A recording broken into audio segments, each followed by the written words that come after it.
Part 1. The door didn't creak when it closed. No bang. No dramatic slam. Just a quiet click. That was all it took to end 20 years of marriage. Diane Palmer stood still on the porch. One suitcase beside her. No wind. No birds. No goodbye. She didn't cry. She had already done that. Quietly. In private. On the nights when he rolled over without saying goodnight. On anniversaries spent alone. On birthdays where silence arrived before the candles. Her hands shook. But not with fear. With freedom. The terrifying kind. Because what no one tells you is, starting over feels like grief in slow motion. She walked down the steps and toward the sidewalk, the gravel crunching under her worn boots. Her phone buzzed in her coat pocket. She didn't check it. She already knew the name on the screen. Miles Palmer. Her husband. Still technically. The man she loved. Once. The man who changed. Maybe. Or maybe he just stopped pretending. 10 minutes later, she sat behind the wheel of her faded gray Toyota. The car smelled like fast food and old gum wrappers. But it was hers. Fully. Freely. The driveway disappeared in the rearview mirror. So did her past. Or so she thought. 2 hours and 118 miles later, Diane stopped at a roadside diner called Maple and Iron. It looked like it hadn't changed since the 80s. Flickering neon. Sticky floors. Vinyl booths. She sat by the window. Ordered coffee. Black. No cream. No sugar. She needed something bitter to remind her she still had taste. Across from her sat Molly, her younger sister. 42, twice divorced, endlessly loyal. "You really left him," Molly said, staring as if she didn't believe it yet. "I did," Diane replied. For words. No emotion. But her eyes said everything. "Does he know where you're going?" "No. I don't either." Molly leaned forward. "You have a plan, right? I had a marriage. Look where that got me." The waitress came by. Refilled the coffee. Left without a word. Some pain doesn't need explanation. Diane looked out the window. It had started raining. Just barely. "I didn't pack much. Just what I could carry." Molly reached across the table. Took her hand. "You don't have to prove anything to me." "I'm not trying to prove anything," Diane said softly.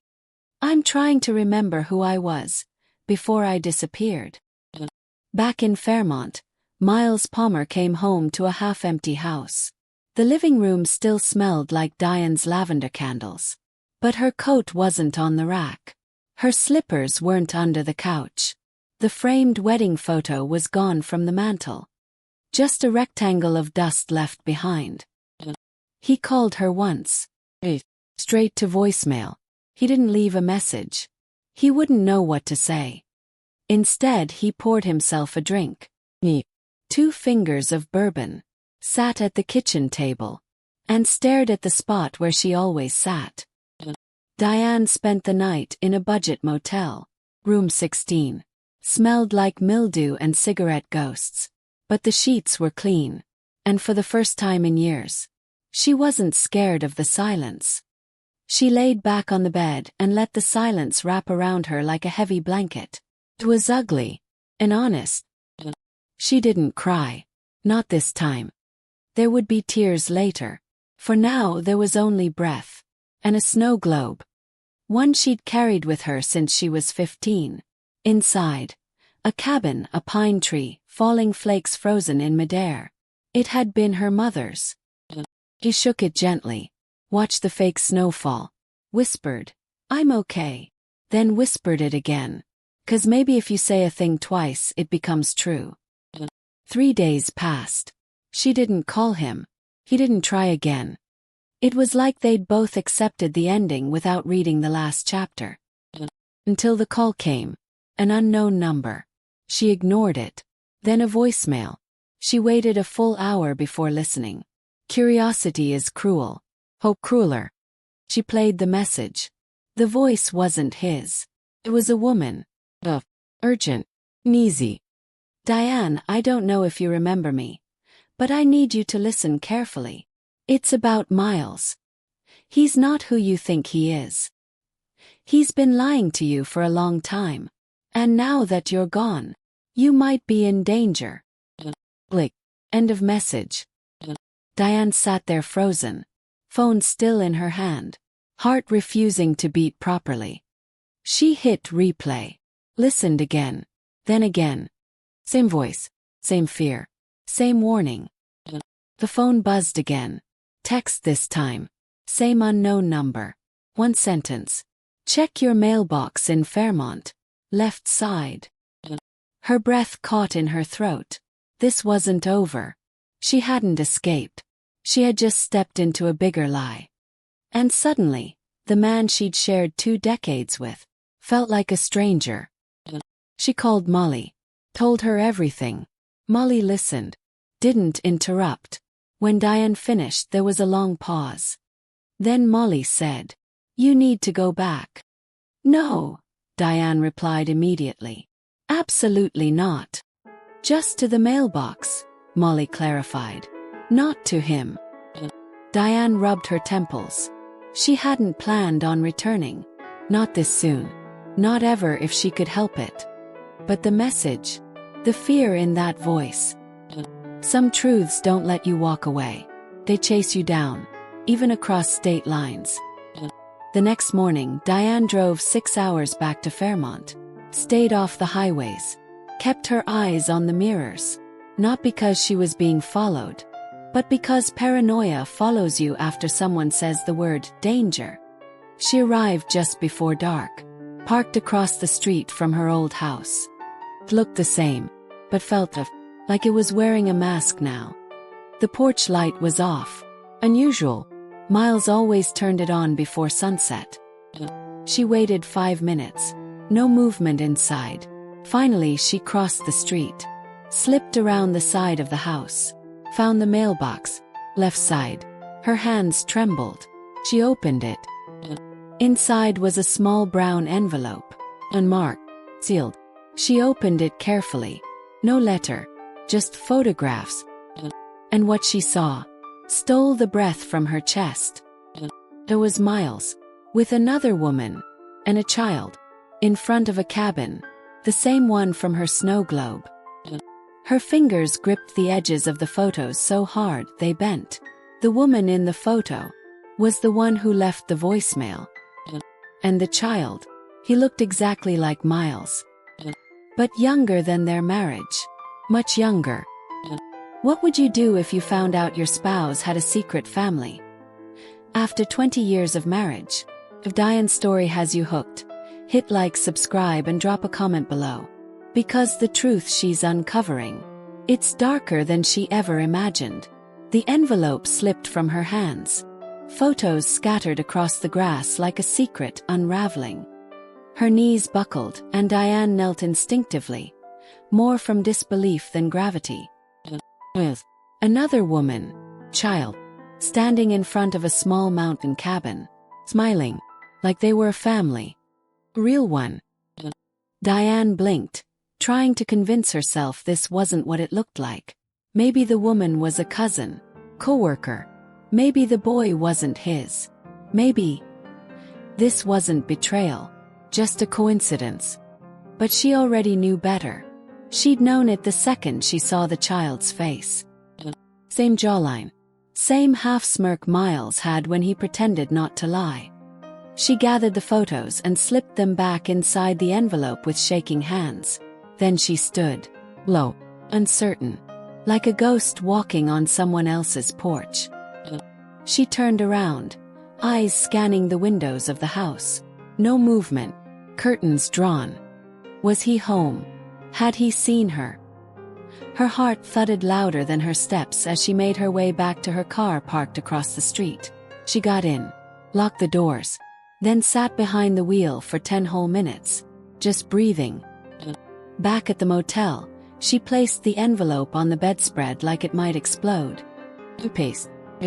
Then picked up the phone and dialed the unknown number from earlier. One ring. Voicemail. She hesitated, then left a message. "This is Diane. I found the envelope. I need answers. Call me back. She didn't expect a reply. And she didn't sleep. The next morning, sunlight spilled through the cheap plastic blinds. But it didn't bring peace. Only questions. Who was the woman? How long had the affair gone on? Did Miles ever plan to tell her? Diane sat on the edge of the bed, staring at the snow globe on the nightstand. The little cabin inside. It was too similar to the one in the photographs to be coincidence. What were the odds? Or was that the point? Her thoughts were interrupted by a buzz. Her phone. Unknown number again. She picked up, hand trembling. A voice, soft and deliberate. You shouldn't have gone back. Diane froze. Who is this? My name is Elise, the voice said. I left you the voicemail. And the envelope. There was a pause. I didn't know how else to reach you. Diane stood pacing now. You're the woman in the photo. With Miles. And the boy. What the hell is going on? Beep. Then Elise spoke, her voice heavier. I didn't know about you either. Not until last year. You're saying he was with both of us? For a while, yes. Diane sat down slowly, the phone pressed tight against her ear. Her voice cracked. Is the boy his? Yes, Elise whispered. Diane closed her eyes. 20 years of marriage. And this man had built a second life. She should have been angry, but mostly she felt hollow. I thought I knew him, Diane said, barely audible. I did too, Elise replied. That's why I reached out. Because I think he's hiding more than just us. What do you mean? Elise exhaled.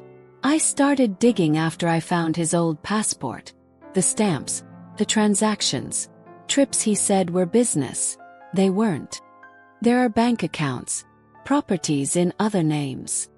And something happened at the cabin. Something that scared him. Dan stood. Cold sweat gathered on her neck. What happened? I don't know, Elise replied. But I think you deserve to find out. Then she said something that made Diane's pulse freeze. Meet me at the cabin. Tomorrow. It was madness. Why would she go? She didn't know this woman. Didn't trust her. Didn't even know if this wasn't some elaborate setup. But some part of her needed the truth. Even if it shattered everything. She agreed. The drive to the cabin was 6 hours north into the mountains. Through winding roads and forests thick with fog. She had no idea what to expect. No map. No GPS. Just an address Elise had texted. And a sense that once she arrived, nothing would ever be the same. The cabin was exactly like the snow globe. Frame.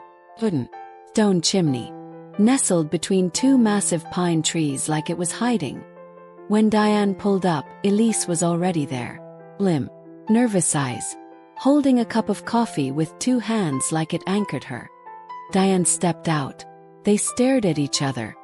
Two women connected by a lie. Elise was the first to speak. I didn't bring him. He's with his aunt. Dan nodded. Good. They went inside. The cabin smelled like cedar and dust. Clean. Lived in. Familiar in a way Diane didn't want it to be. Elise led her to a drawer in the corner desk. Opened it. Inside. A stack of documents. Flash drive. And a black leather-bound journal. He kept notes, Elise said. I didn't read them all. But the ones I did. She trailed off. Diane picked up the journal. Flipped through. Most of it was travel logs. Expenses. But some pages were different. Darker. Phase 2 starts when D is removed from the house. Property under new LLC, secured. E still doesn't ask questions. Advantageous. Diane looked up, heart pounding. He was writing about them. Like assets. Elise's face was pale. He was planning something. Maybe still is. There was more. Page with numbers. Wire transfers. And underlined in red. July 22nd, activation date. That was tomorrow. Diane felt her chest tighten. What's activation date? Elise shook her head. I don't know, but he's coming back here. Tomorrow.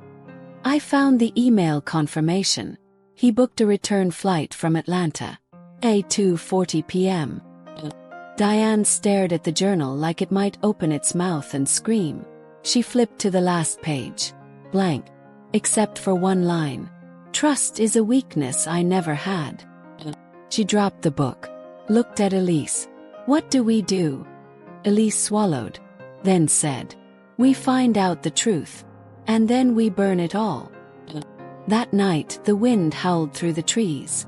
The two women sat at the cabin's kitchen table. The journal between them. Two strangers. Two survivors. Brought together by the same man. And whatever he was planning, they had one night to figure it out. Back in Fairmont, Miles Palmer sat alone in a hotel room, laptop open, eyes locked on a single file, labeled D&E, Final Asset Evaluation. He leaned back, smiled faintly, whispered to himself, time to close the loop. If you discovered your entire marriage was part of someone's secret plan, what would you do? The journal sat between them, black leather, pages curling at the edges. Diane stared at the final entry again. Trust is a weakness I never had. Didn't sound like Miles. At least, not the version of him she'd built in her mind for 2 decades. But now, she wasn't sure who she'd been married to at all. Elise tapped her finger against the edge of the table. Her eyes hadn't moved from the page with the red circled date. July 22nd. Activation date. Tomorrow, she whispered. Diane leaned back in her chair. Whatever he's planning, we're part of it. Elise nodded. We already were. We just didn't know. That night, the cabin creaked with every wind gust, like the trees themselves were warning them. Neither woman slept. Diane tried, once, but her dreams kept shoving her back into the marriage. Back into moments she thought were innocent. Miles working late, trips he never took photos of, strange receipts she once ignored. Now, every detail echoed like a warning she missed. When she sat up at 3:13 a.m., Elise was still at the table, reading. Document by document, she looked up, eyes bloodshot.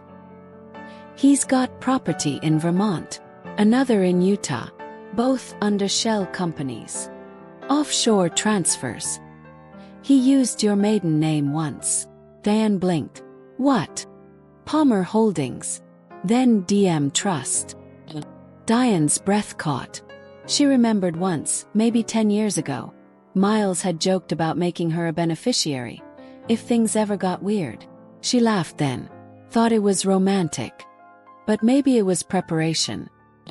Morning came with silver light through tall pine trees. Elise boiled coffee on the old gas stove. They drank it in silence.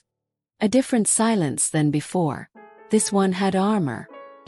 At 12:42 p.m., Diane's phone buzzed. Text. No name. No number. TA 240. Be ready. She read it twice, then turned the phone around and showed Elise. Elise nodded once. I'll hide the car in the shed. What if he sees it? I already covered the plates. They moved fast, wiped down fingerprints, put the documents back in the drawer, closed the journal, left the snow globe on the nightstand. The little cabin inside suddenly looked like a warning. 2:37 p.m. A black SUV pulled into the gravel driveway. Diane watched through the bedroom blinds, heart pounding, knees locking. Miles stepped out wearing dark jeans, a pressed shirt and sunglasses. Confident. Familiar and foreign all at once. He walked toward the cabin slowly, like he'd done this before. Like this wasn't new. And maybe it wasn't. Diane ducked back behind the curtain. Whispered, he's here. Elise stood by the back door, holding a second phone in her hand. Recording everything, she whispered back. Whatever he says, we keep it. Diane's hands trembled as she moved into the kitchen. Sat at the table like nothing was wrong. The door opened seconds later.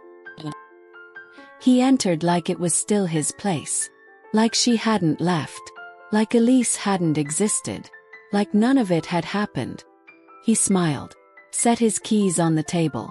Well, this is a surprise. Dan said nothing. Just watched him. Every twitch. Every blink. Every carefully chosen word. You look good, he continued, walking over to the counter and pouring himself a glass of water. Healthier than I expected. She still didn't speak. Just stared. Finally he turned around. Glass in hand. Expression calm. You want to tell me why you're here? Diane's voice came out colder than she expected. I could ask you the same thing. Miles chuckled. That same low chuckle he used when deflecting truth. I come here to clear my head. You know that. I didn't know about Elise. The smile dropped. The mask cracked just a bit. But he recovered quickly. She's a mistake. I was going to tell you. You had a child with her. Diane. You lied for years. His eyes narrowed. What do you want from me? I want the truth. Miles stepped forward, tone low now. There are things you don't understand. That's why we're here, she replied. He looked around the cabin slowly. Almost too slowly. Like he was checking for something. Elise stepped forward from the hallway. Miles flinched. But quickly reset his face. Elise, he said smoothly. You're here too. Cut the performance, she said flatly. Miles looked between them.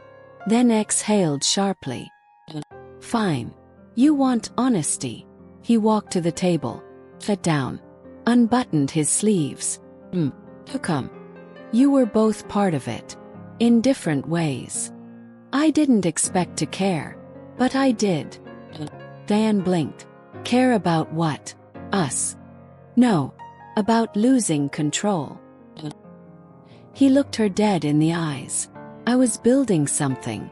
Bigger than you. Bigger than love. There were investors. Partnerships. We needed names. People who looked like spouses. Who made things look normal. None of it was personal. Elise's face went pale. You used us. You were useful. Until you weren't. Diane felt the nausea rise. Like her entire life had just been labeled miscellaneous. She stepped back. Followed. What's the activation date? Wells paused. Then smirked. Closure. I'm finalizing the last property sale tonight. Pulling everything into one name. Then I disappear. No more loose ends. He looked up at them both. Unless, of course, someone makes noise. Outside, tires crunched on gravel. Another car. Diane's blood ran cold. She ran to the window. Black sedan. Tinted windows. Doors opening. Two men in dark coats. Miles stood calm as ever. They're here to ensure it goes smoothly. No reason for anyone to get hurt, if we all stay reasonable. Elise pulled out the phone. Hit send. The file transmitted. Location. Audio. Every word. She met Diane's eyes. Nodded. Then raised her voice. You think we didn't plan for this? Miles turned slowly. Diane picked up the snow globe and threw it hard. Hit the back window. Shattered into 1,000 pieces. The sound stunned the men outside. Diane and Elise bolted for the back door. Out into the woods.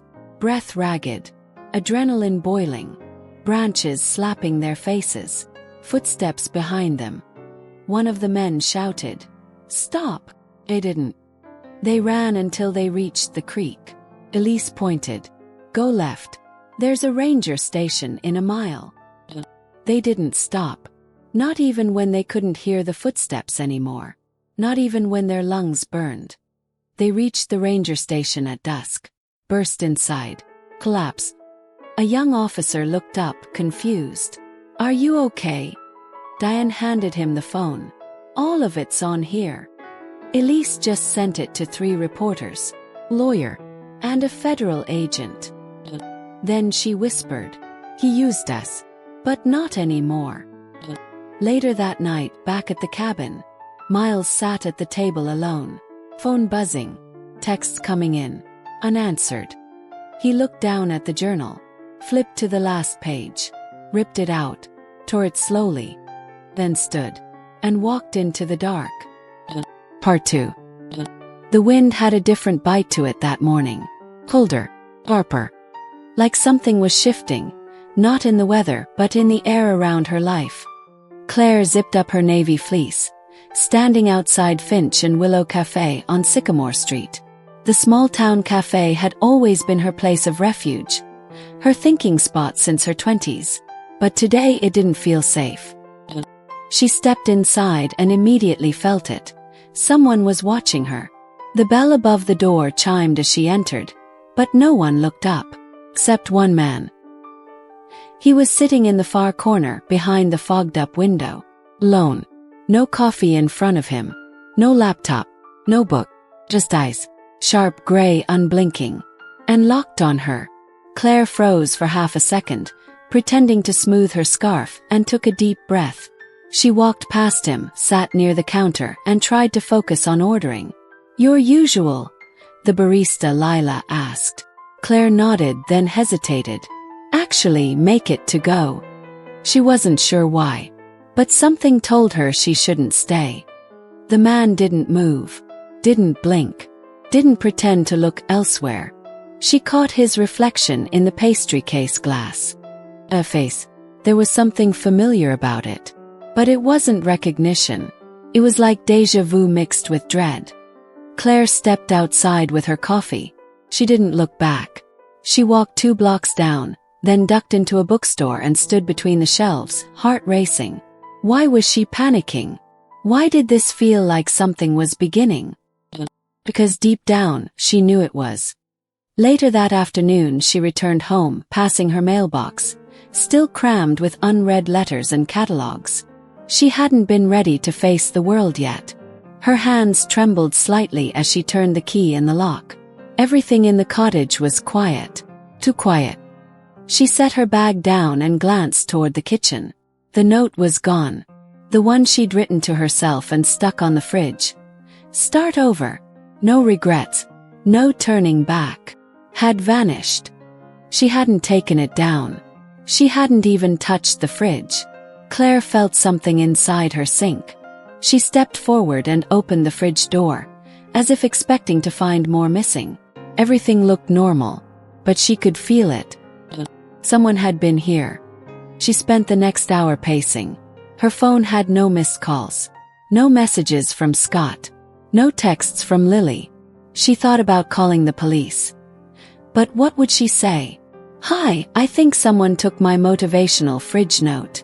She'd sound insane. But she wasn't. Not this time. That night, she double-locked the front door for the first time in years. She curled up on the couch with a blanket, TV playing low in the background. She kept thinking about that man's eyes, that face behind the glass. Was he following her? Or watching her for someone else? The next morning, she received a letter. No return address. No stamp. Just her name. Handwritten. She opened it slowly, heart hammering. Inside was one small piece of lined notebook paper. And on it, in pencil, were the words, "You forgot what you saw." Claire dropped the letter. Her knees gave out and she sank to the floor. Her mind raced. What was she supposed to have seen? What did this even mean? Was it a warning? Or a threat? She knew one thing. This wasn't about her marriage anymore. This went deeper. Much deeper. She needed answers. And there was only one person who might still have some. Even if she hadn't spoken to him in over 14 years. That afternoon, Claire drove out of town.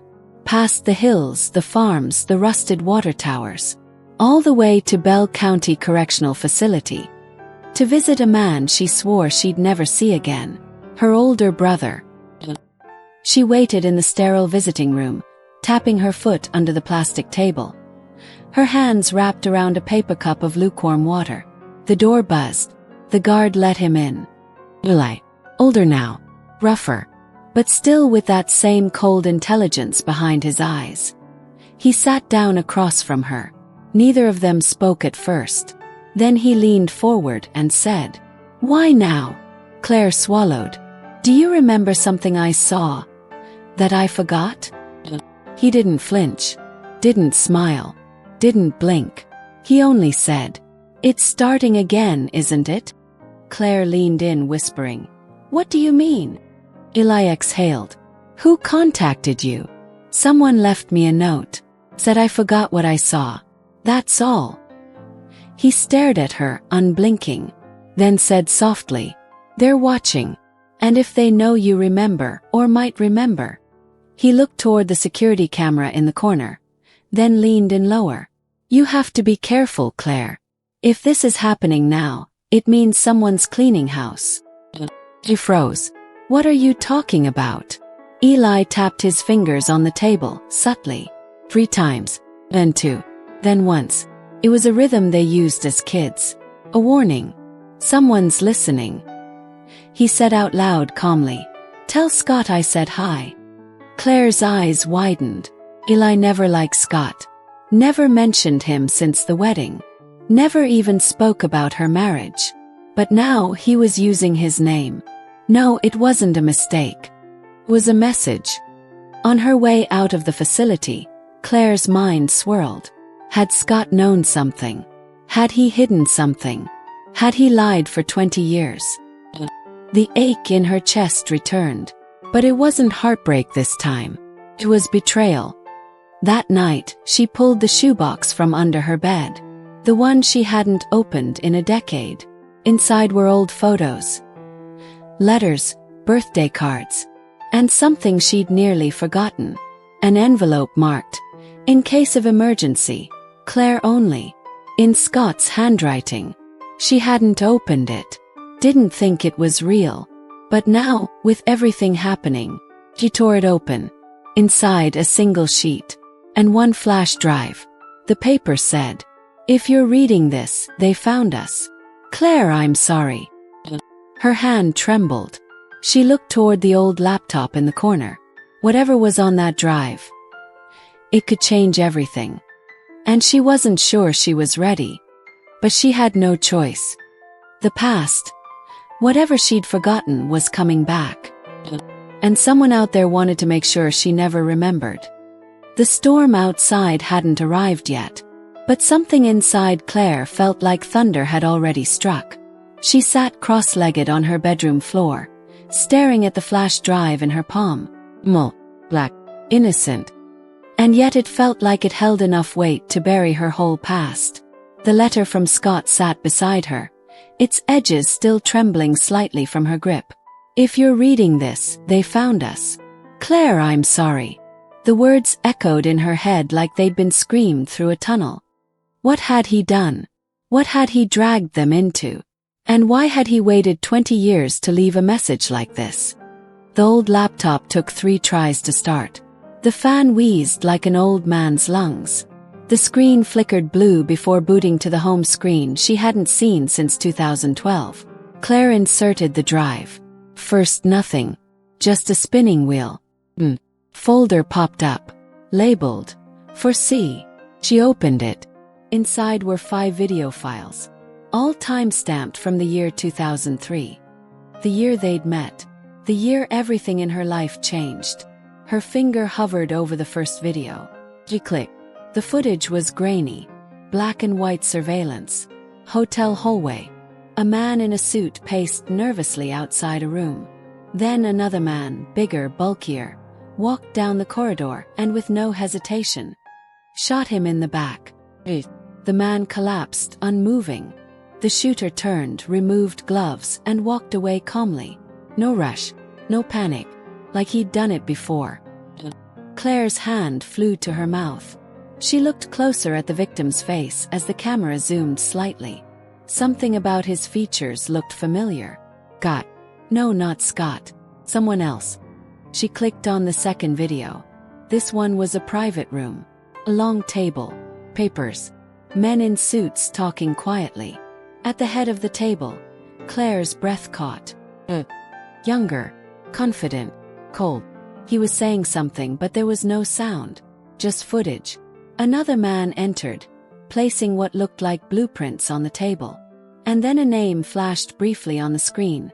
Tannhauser Initiative. She paused the video. What was that? She'd never heard that name before. And why did Scott look like he was in charge? She didn't remember breathing for the next 15 minutes. She watched all 5 videos. Each one darker than the last. Men following women through airports. Cars tailing children to schools. Offices bugged. Cash exchanges. Encrypted maps. Offshore accounts. And through it all Scott. Always present. Always orchestrating. The 5th video was the hardest to watch.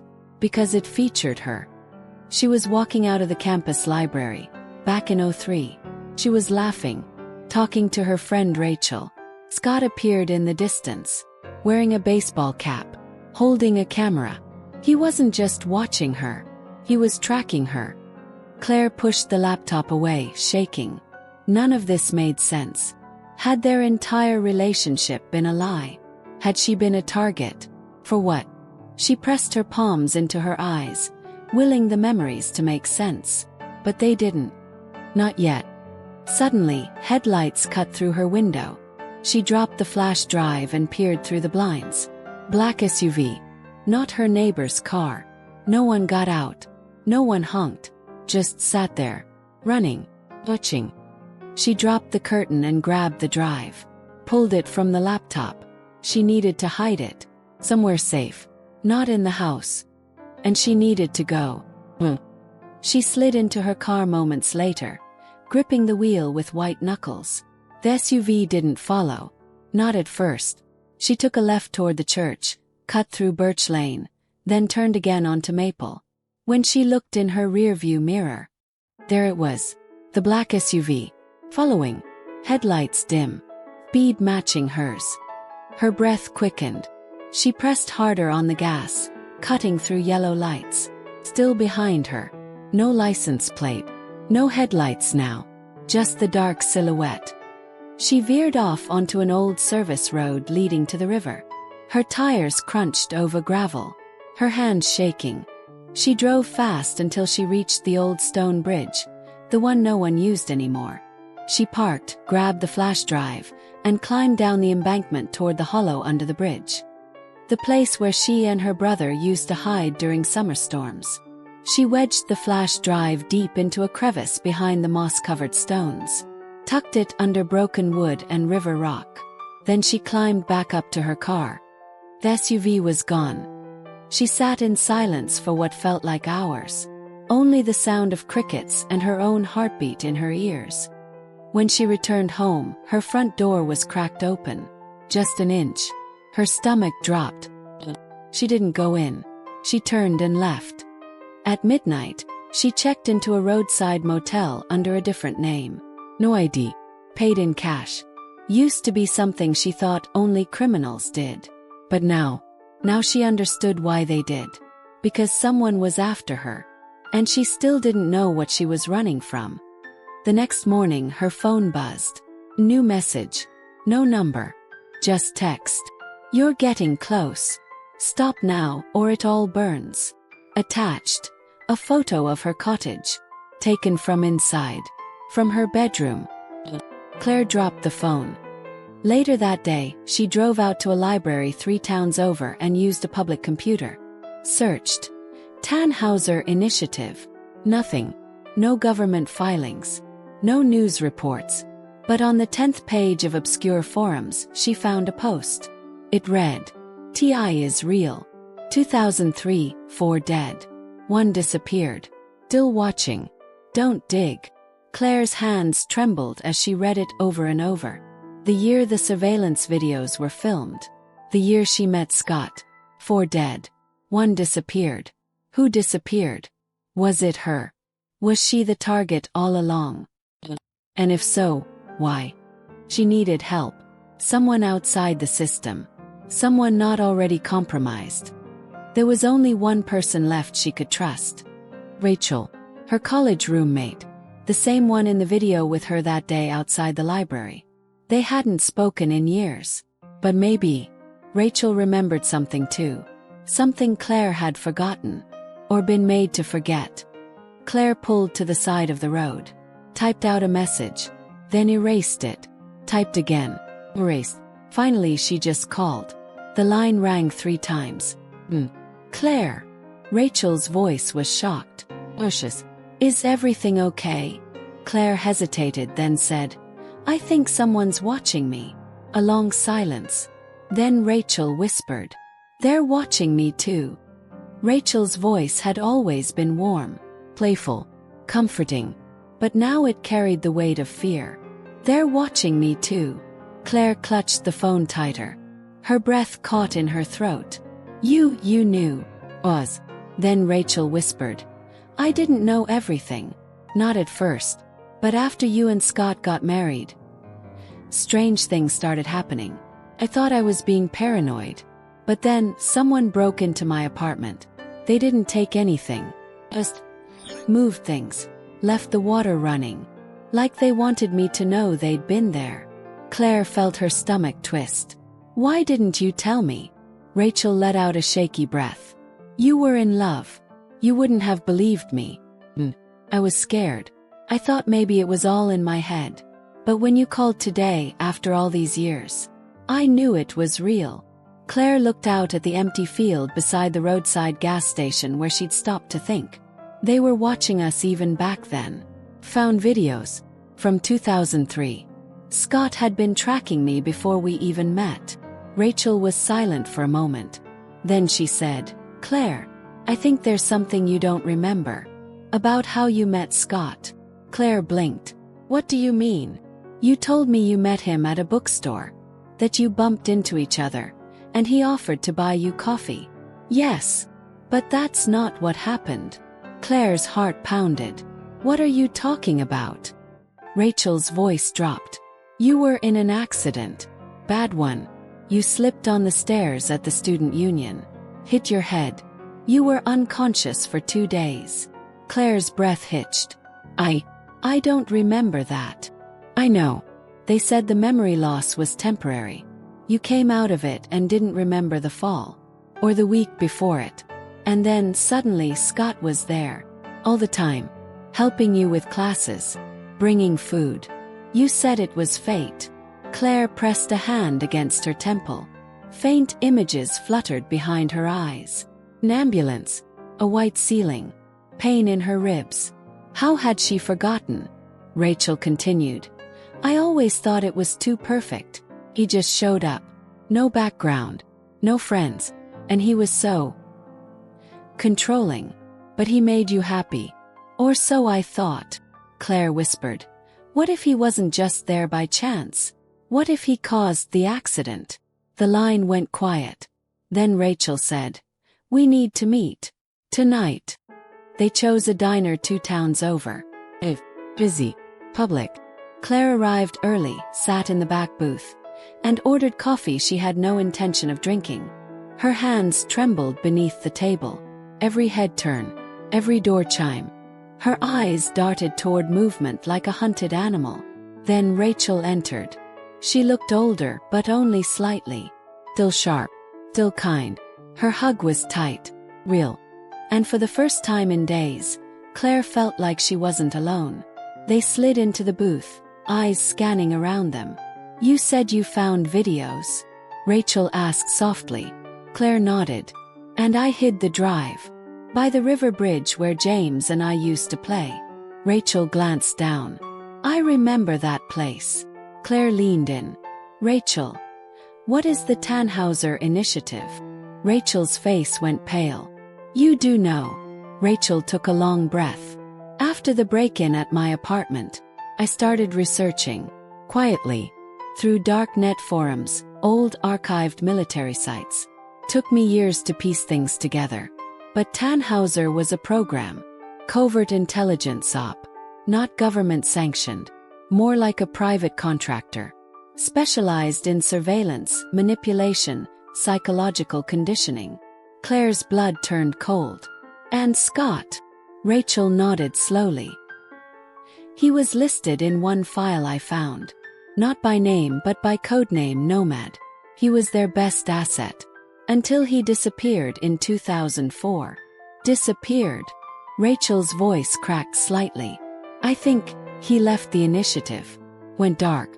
Tried to start over. With you. Claire gripped the table. So I was just his cover story. I think at first maybe. But then, he fell for you. People like Scott aren't supposed to feel. But he did. Claire shook her head.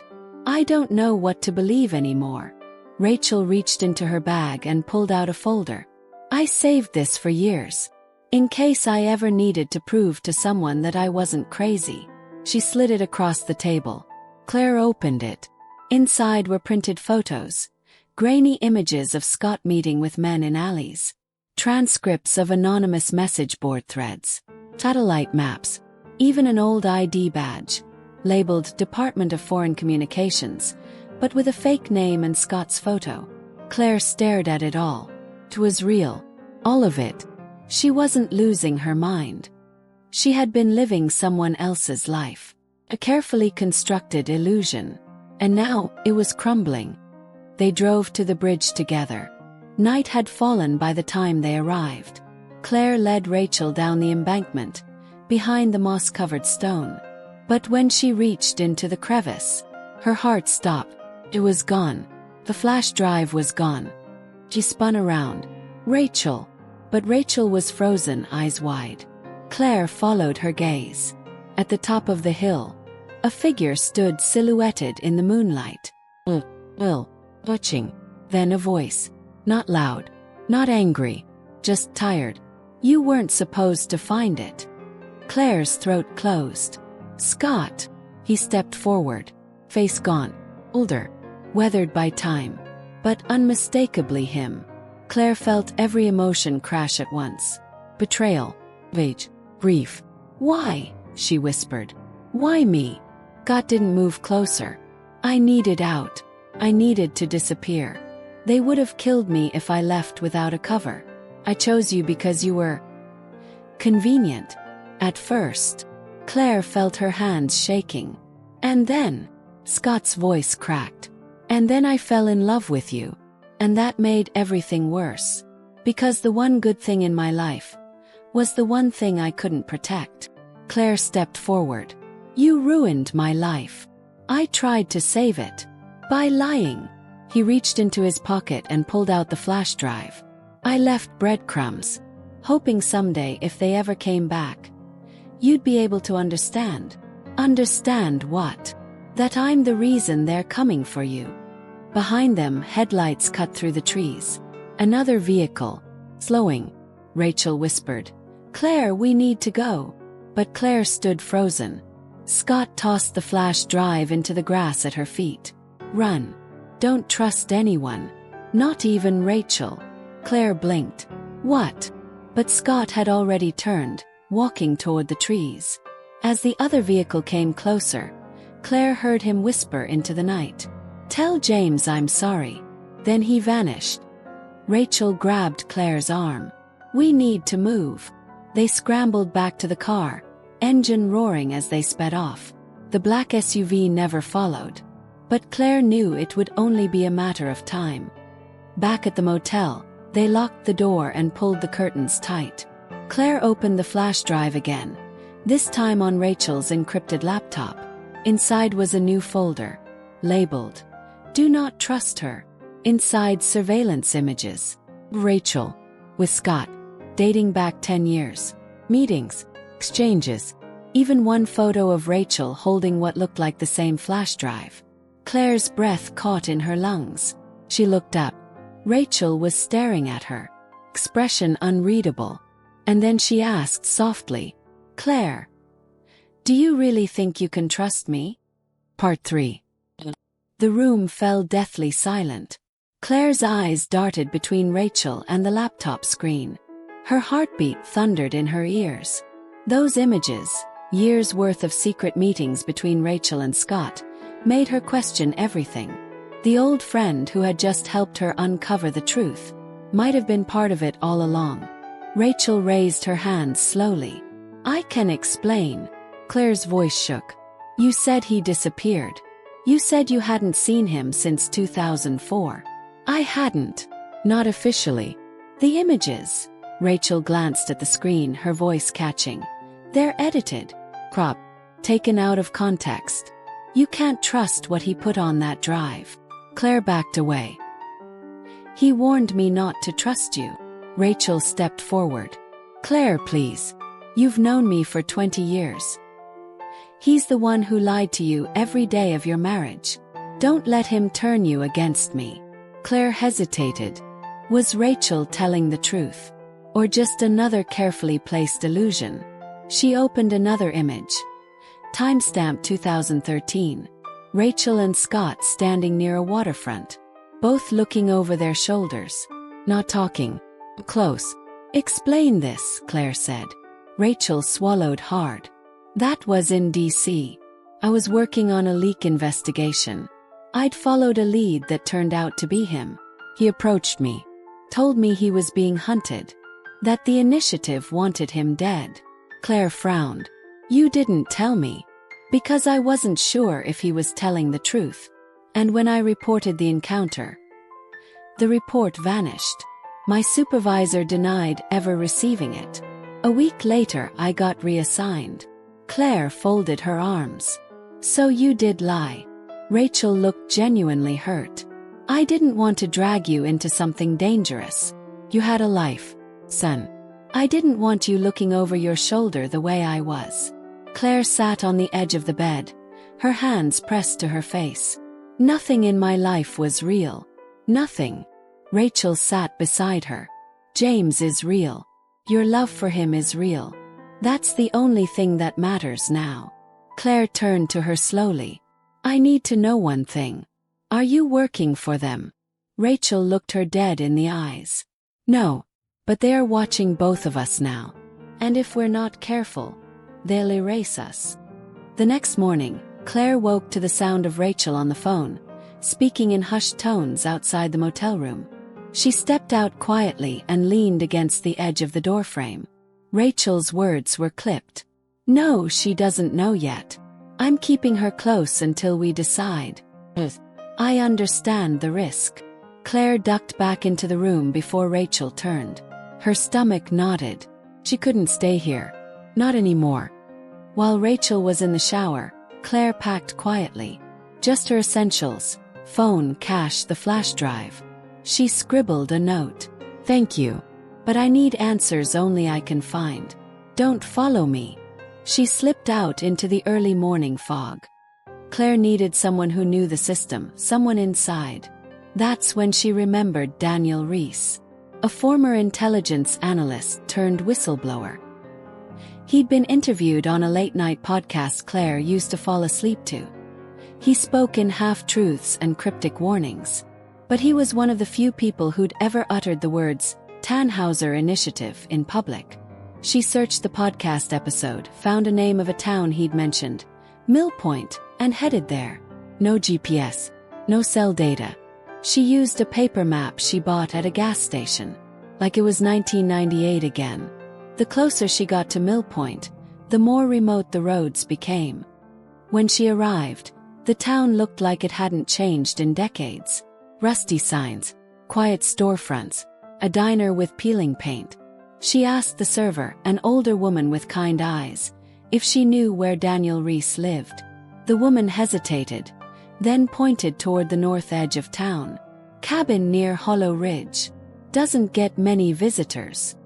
Claire drove up the winding dirt road until she saw it, a one-story cabin tucked beneath a thick canopy of pine. Park. Approached slowly. Before she could knock, a voice behind her. Why are you here? A turn. A man in his 60s stood behind her. Grizzled. Bushes. Holding a shovel like a weapon. Daniel Reese. His eyes narrowed. Who's asking? I need your help. My name is Claire. I think my life was part of something I was never supposed to see. Something called the Tannhauser Initiative. Daniel's face went pale. He lowered the shovel. Come inside. The cabin smelled like coffee and old books. Papers were stacked everywhere. Clippings, photographs, redacted files. Claire sat on a creaky chair while Daniel paced. "I've been waiting for this," he said. "Someone like you. Someone inside the story." Claire told him everything. The marriage, the videos, flash drive, even Rachel.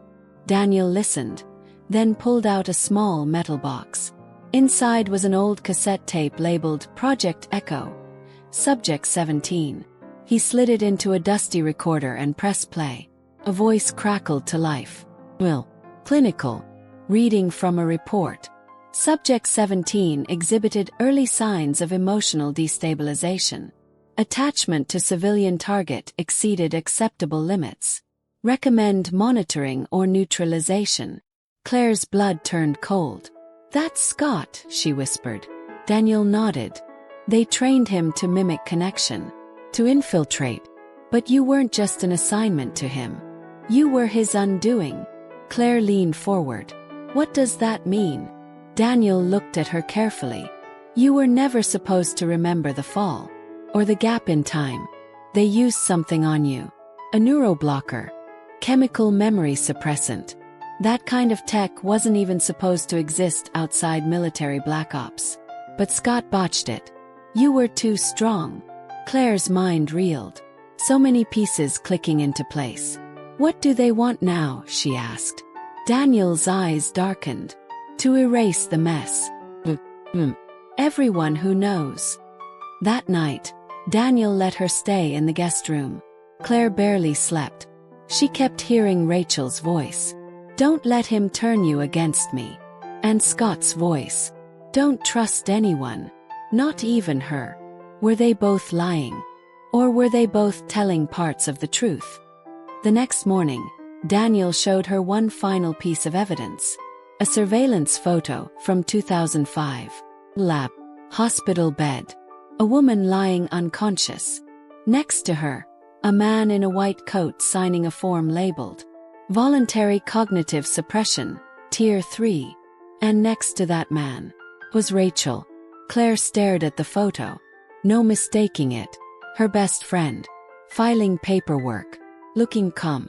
"I don't understand," Claire whispered. Daniel closed the file slowly. She was one of them. Claire stood outside in the cold mountain air, the cassette still playing in her mind. Subject 17. Civilian target. Voluntary suppression. Her life had been designed. She wasn't just collateral. She was the centerpiece. Back inside, she found Daniel hunched over a laptop. "You said you wanted to know the whole truth," he said. "I do." He clicked a file. Video opened. It showed a recording room. Timestamp from years ago. Rachel sat at a table. Opposite her, Scott. Both looked younger. Scott was shouting. Furious. "You promised she'd be safe." Rachel's response was calm. Cold. She wasn't supposed to remember Scott. "That's the price we pay for protecting the project." Scott slammed his fist on the table. "She's not a project. She's my wife." Rachel stood up, gathering her things. She was. Now she's a liability. Claire shut the laptop. Her knees buckled, and she sank into the nearest chair. Rachel wasn't just involved. She was running it. Daniel looked at her gently. "What do you want to do?" Claire stared at the fire crackling in the hearth. For the first time in her life, she knew what she wanted. "I want to burn it all down." The rain had stopped, but the silence it left behind was louder than thunder. Nora sat at the edge of the motel bed, her phone dimly lit in her hand. A missed call from Ryan. A voicemail she hadn't opened. Not yet. She wasn't ready. Outside the cheap curtain, headlights passed. Her heart jumped with each one, as if expecting someone to burst through the door. Someone with answers. She had spent the night digging into old files on her laptop. Tax records, business permits, property records. Her and Daniel's names had been tied to dozens of small shell companies she had no memory of, all tracing back to 2 addresses. One in Ohio, one right here in Montrose County. She'd driven past the Montrose address this morning. Just a brown boarded-up building near the edge of a lumberyard. No sign. No foot traffic. No soul. But her gut screamed it wasn't just abandoned. It was hiding something. She put her phone down and pulled out the manila envelope she'd taken from Daniel's safe. The photograph of her wedding day. Daniel young, proud. Smiling with something behind his eyes. The paper beneath it. A scanned copy of a hospital record. A birth certificate. Her name wasn't on it. Neither was Daniel's. But the baby's last name. Reynolds. She closed her eyes and thought back 21 years. The year she met Daniel. He'd been fresh out of college. She'd been working at her cousin's floral shop in Nebraska. He'd wandered in, looking for sympathy flowers. Said it was for an aunt who died suddenly. Only now did it hit her. He never mentioned that aunt again. Was she even real? The knock came just after midnight. 3 firm raps. Not impatient, but deliberate. She walked slowly to the door, bare feet on carpet, chest tightening. Through the peephole, she saw a man in his late 50s. Rain-soaked cap. Gray jacket. No badge. Just eyes that had seen too much. Mrs. Reynolds. Her breath caught. No one had called her that since the courthouse papers were signed. Who wants to know? You don't know me. Name's Vincent Granger. I used to work with Daniel. Long time ago. She opened the door halfway. The chain still hooked. And he hesitated. Then said 5 words that burned through her spine. Your husband wasn't who you married. Nora felt her knees weaken. Granger stepped back, hands raised. There are things you need to see. But we can't talk here. Why now? Because Daniel's past is waking up. And if you don't want to be caught in it, you need to move. Fast. She looked at him. Then at the photo still on the bed. And the copy of the birth certificate. Give me 5 minutes. Granger drove a rusted blue pickup. Inside smelled of pine and metal. They drove in silence for almost 10 minutes until they reached the outskirts of Montrose. An old airfield. Long since closed. Hangars crumbling. Signs shot up. Weeds tall as fences.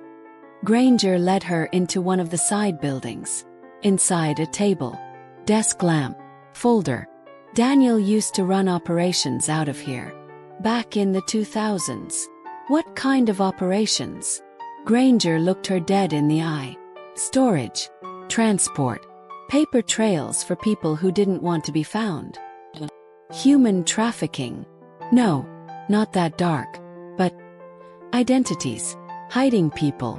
Smuggling witnesses across borders. Money laundering. Your husband was deep in it. Retired clean. But some ghosts. They don't die quietly. She picked up the folder. Inside, documents. Letters. Fake passports. And a photo of Daniel. Standing next to a boy who looked about 10.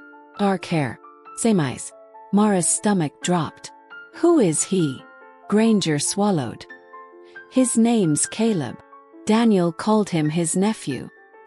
I never saw any family resemblance. Is he still alive? Last I heard. Yes. He's the reason I came. Granger sat down. His voice lower now. Daniel took something. Ledger. Well, people who paid to disappear. That book's been missing for years. And I think Caleb has it. Why would he give it to me? He won't. But he might come looking for you. Especially if Daniel told him things you never knew. She leaned back, mind spinning. Her husband of 20 years might have been running black market operations. Had a possible child from another life. And she was sitting in the ruins of it all. Granger stood. You need to be careful. People are watching the Montrose property. Don't go back there alone. Not until you know what you're walking into. Nora nodded slowly. Why are you helping me?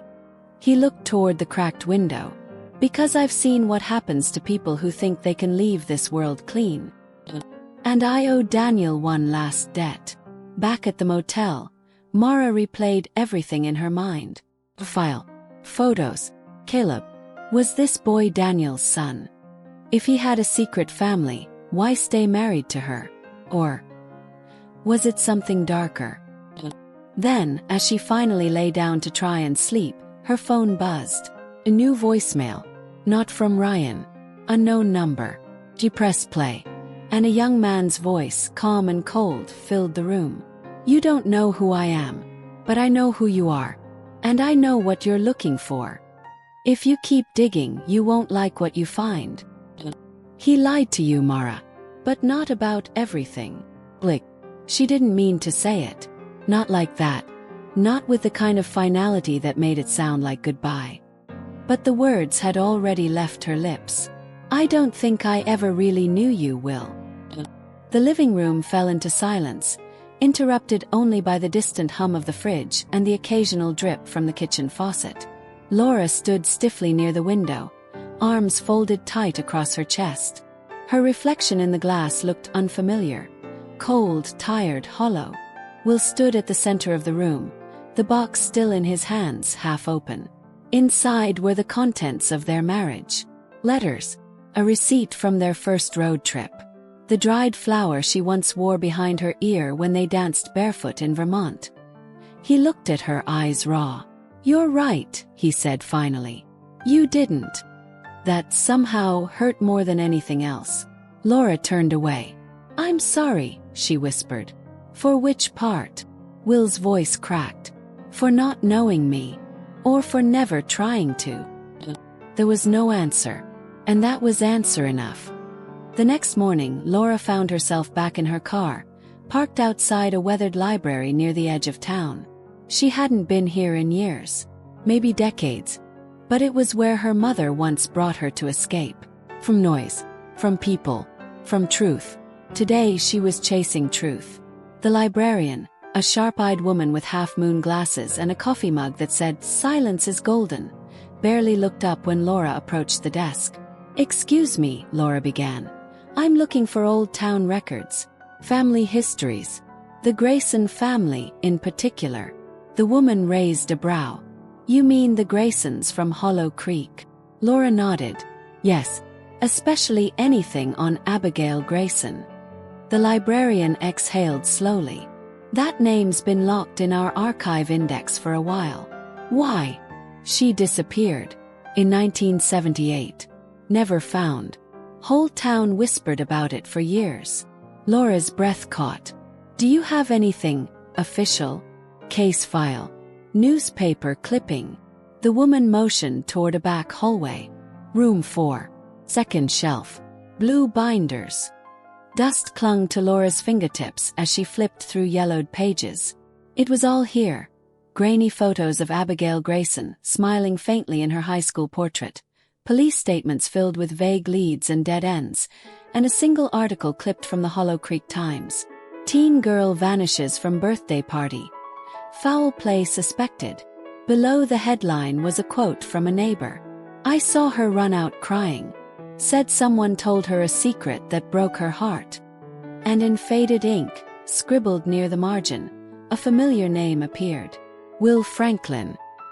Laura stared at it, numb. Why had Will's name been mentioned in a case from 1978? He would have been a teenager back then. Maybe 17. Same age as Abigail when she vanished. A deeper chill ran through her bones. This wasn't just her husband. This was someone with a past, one she never thought to question. Back at home, she waited for him to return. But Will didn't come back that night. Or the night after. On the third day, a note appeared in the mailbox. Just 5 words, in handwriting she didn't recognize. "The lake holds the rest." She gripped the paper, heart thudding. The lake, course. Hollow Creek Lake. The place where they first kissed. Where they celebrated their engagement. And where, oddly, he never wanted to go after they got married. Laura drove out before dawn. Fog blanketed the road like a warning. As she reached the shoreline, the trees stood in silent witness. And the water, still as glass, reflected nothing but gray sky. She stepped out slowly, boots crunching on gravel. There, half buried near the edge of the lake, was something small. Metal. Weathered. tin box. Inside, a faded Polaroid of Abigail Grayson. A ring, too ornate to be casual. And a journal, water-damaged, its pages trembling with time. Laura flipped it open. If anyone finds this, know that I loved him, even if he didn't love me back. Abigail's words. Each page unraveled a hidden relationship. Abigail and Will. Teenage romance. Secret rendezvous. Letters passed under school desks. And then, betrayal. He told me I was just a mistake. That he couldn't be seen with someone like me. He said I should disappear. So I will. Laura sank to her knees. She didn't want to believe it. That her husband, her Will, had crushed a girl so deeply she walked into darkness and never returned. But the ink didn't lie. The pain in the words was too real. And the last line. Maybe someday someone will find me. Not to punish him. Just to remember I existed. That night, Laura sat in the dark with a fire burning low beside her. The journal on her lap. And her phone in hand. She dialed. Not 911. Not her sister. She called Will. Rang once. Then twice. Then his voice answered. Not a machine. Laura, he said, breathless. I knew you'd find it. Where are you? She whispered. I'm in the place where I buried who I was. You buried more than that, didn't you? He didn't reply. Just silence. And then, she followed me to the lake that night. I didn't hurt her. But I didn't stop her either. Laura's hands trembled. Why didn't you ever tell me? Because you would have left me 20 years ago. Maybe he was right. Maybe she would have. But now, 20 years later, all she could do was sit and wonder. How much of her life had been built on a lie? And how many more truths were waiting? Just beneath the surface. Part 4. The cold came early that morning. The kind of cold that didn't just bite at the skin, but crept inside your bones, hollowing you out from within. Laura sat on the front porch, her sweater wrapped tightly around her shoulders, her eyes fixed on nothing and everything all at once. Her phone sat next to her, dark and silent. She hadn't spoken to Will again since the call. No follow-up text. No apology. No explanations. Just 5 words echoing in her head. She followed me that night. The weight of them bore down on her harder than anything he had ever said in their 20 years together. He hadn't pushed Abigail. He hadn't stopped her either. There's a cruelty in passive choices. In the silence of a man who lets someone break without reaching to catch them. And now Laura wondered, how many times had he let her break over the years? Later that day, she drove to Hollow Creek Lake again. Not to look for answers this time, but for peace. She sat near the edge, her boots half submerged in mud, the water barely rippling beneath a gray sky. The box she'd recovered from the shore sat beside her, unopened since that first day. But now she took the journal back out. She didn't reread the pages. She didn't need to.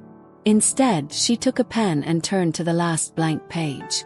And she wrote, Abigail, I'm sorry no one looked for you sooner. I'm sorry love made you invisible.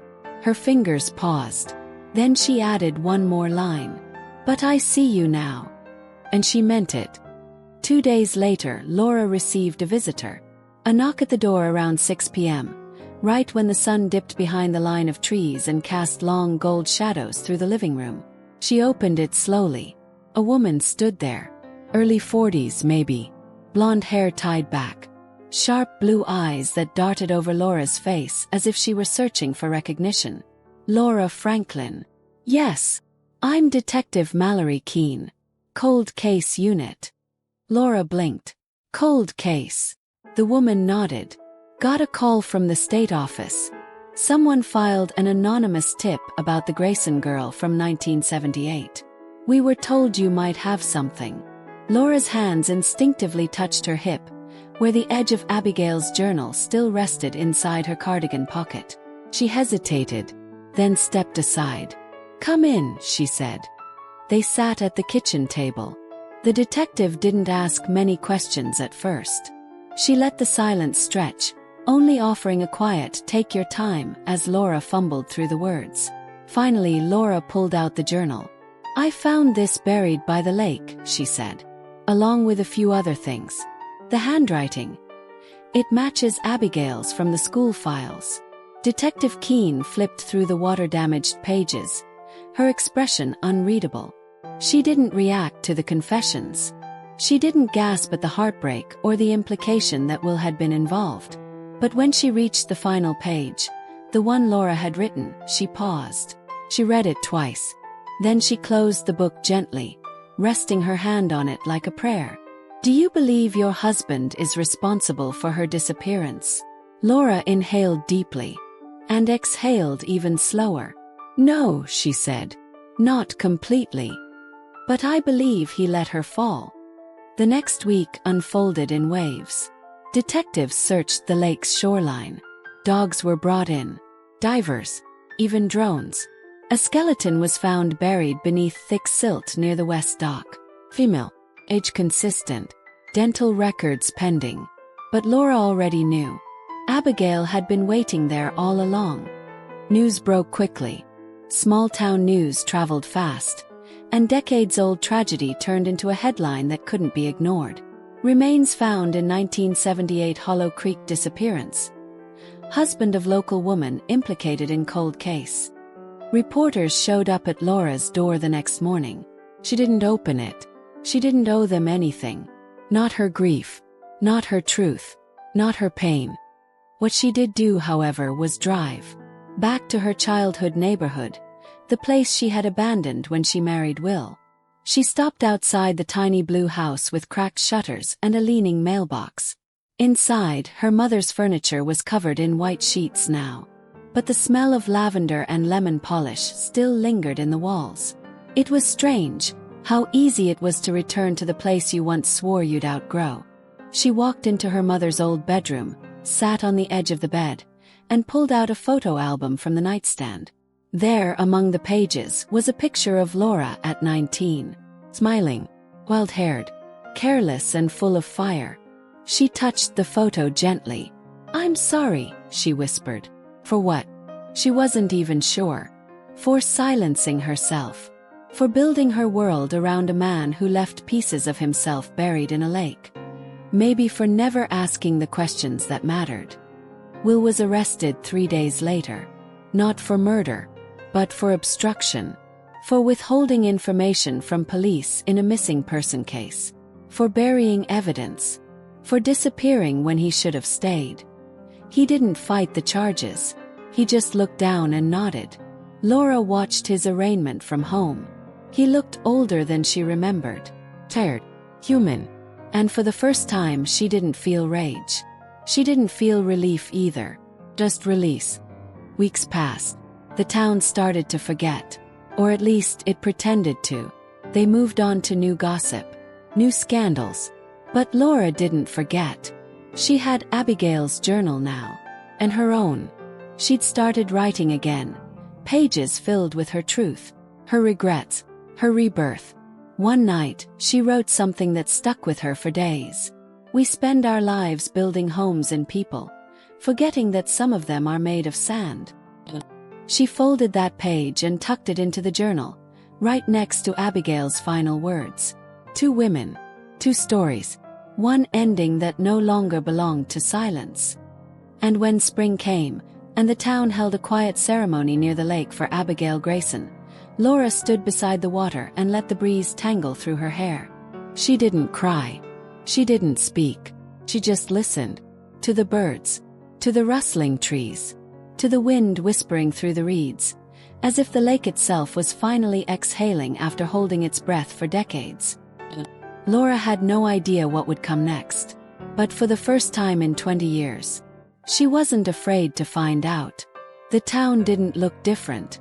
Not really. The same faded American flags fluttered outside old porches. The same potholed streets wound through Hollow Creek's quiet blocks. The same grocery store sign flickered one letter short.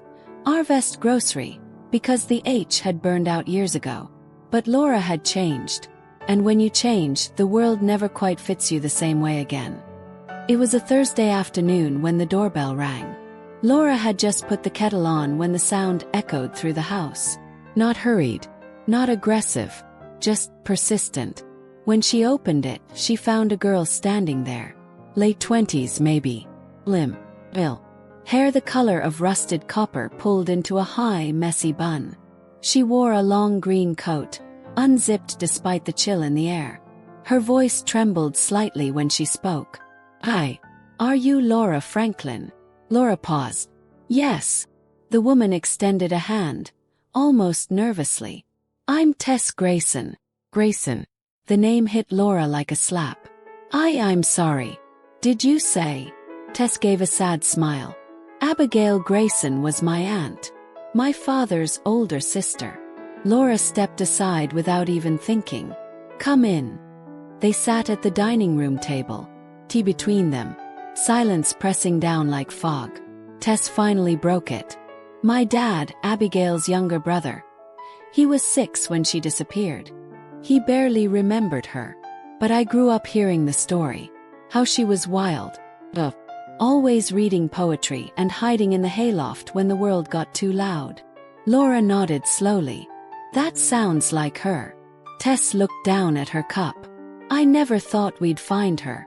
My dad gave up hope a long time ago. Buried it under work and drinking and everything else." Laura understood that kind of burying. "I found her journal," she said softly. "She wasn't just a story. She was real." Tessa's eyes brimmed, but she didn't let the tears fall. "I want to read it," she whispered. Laura hesitated. That journal had become sacred. Not just because of what was inside, but because it was a connection. A bridge between her past and the girl who had slipped through the cracks of memory. But Tess was blood, and grief deserved company. "I'll make a copy," Laura said gently. "The original. It needs to stay with me a little longer." Tess nodded. "I understand." She stood up to leave, then paused at the door. "My dad doesn't talk about her.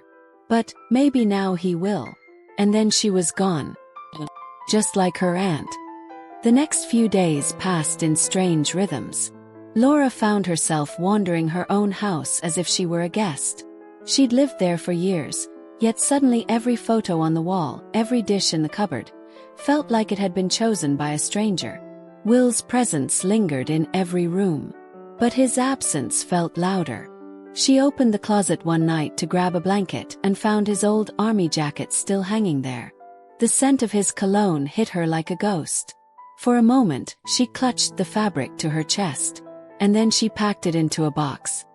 3 days later, she stood in front of the county courthouse, heart thumping against her ribs like it was trying to claw its way out. Will had his preliminary hearing that day. She wasn't sure why she came. Maybe curiosity. Maybe closure. Maybe some sliver of compassion she couldn't fully kill. Inside the courtroom he looked the same, just thinner. Paler. He wore the same navy sweater he used to wear on lazy Sundays, curled on the couch watching baseball. But there was no couch here. No lazy warmth. Just a sterile bench, a stone-faced judge, and a man who had once been everything. The DA laid out the facts. How Will had admitted to being at the lake that night. How he'd known Abigail followed him. How he'd panicked when she didn't come home and kept silent for 40 years. Will's lawyer tried to soften it. Called it a lapse in judgment. A moment of fear. But fear doesn't bury someone in silence for 4 decades. The judge denied bail. Will would await trial in county holding. Laura watched him being led out in handcuffs. His eyes flicking toward hers for only a second. But she didn't nod. Didn't blink. Didn't move. Some goodbyes don't need words. That night, she drove out to Hollow Creek again. The lake was quiet. There were no police markers anymore. No yellow tape. Just the gentle lap of water, the whisper of leaves, the soft ache of memory. She sat in her car for almost an hour before walking down to the shore. She didn't bring the journal this time. She brought a stone. A smooth, flat one she'd found in her backyard. She carved a small A into it with a pocket knife. Then she placed it on the edge of the water. Private memorial. For a girl who had once whispered poems into the dark and disappeared without anyone listening. Not anymore. Now someone listened. Back home, Laura sat down with her own journal.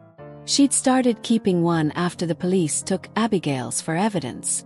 This time, her words weren't about Will or the past. They were about now. Grief, she wrote, is not a wound. It's a second heart, beating beside the first.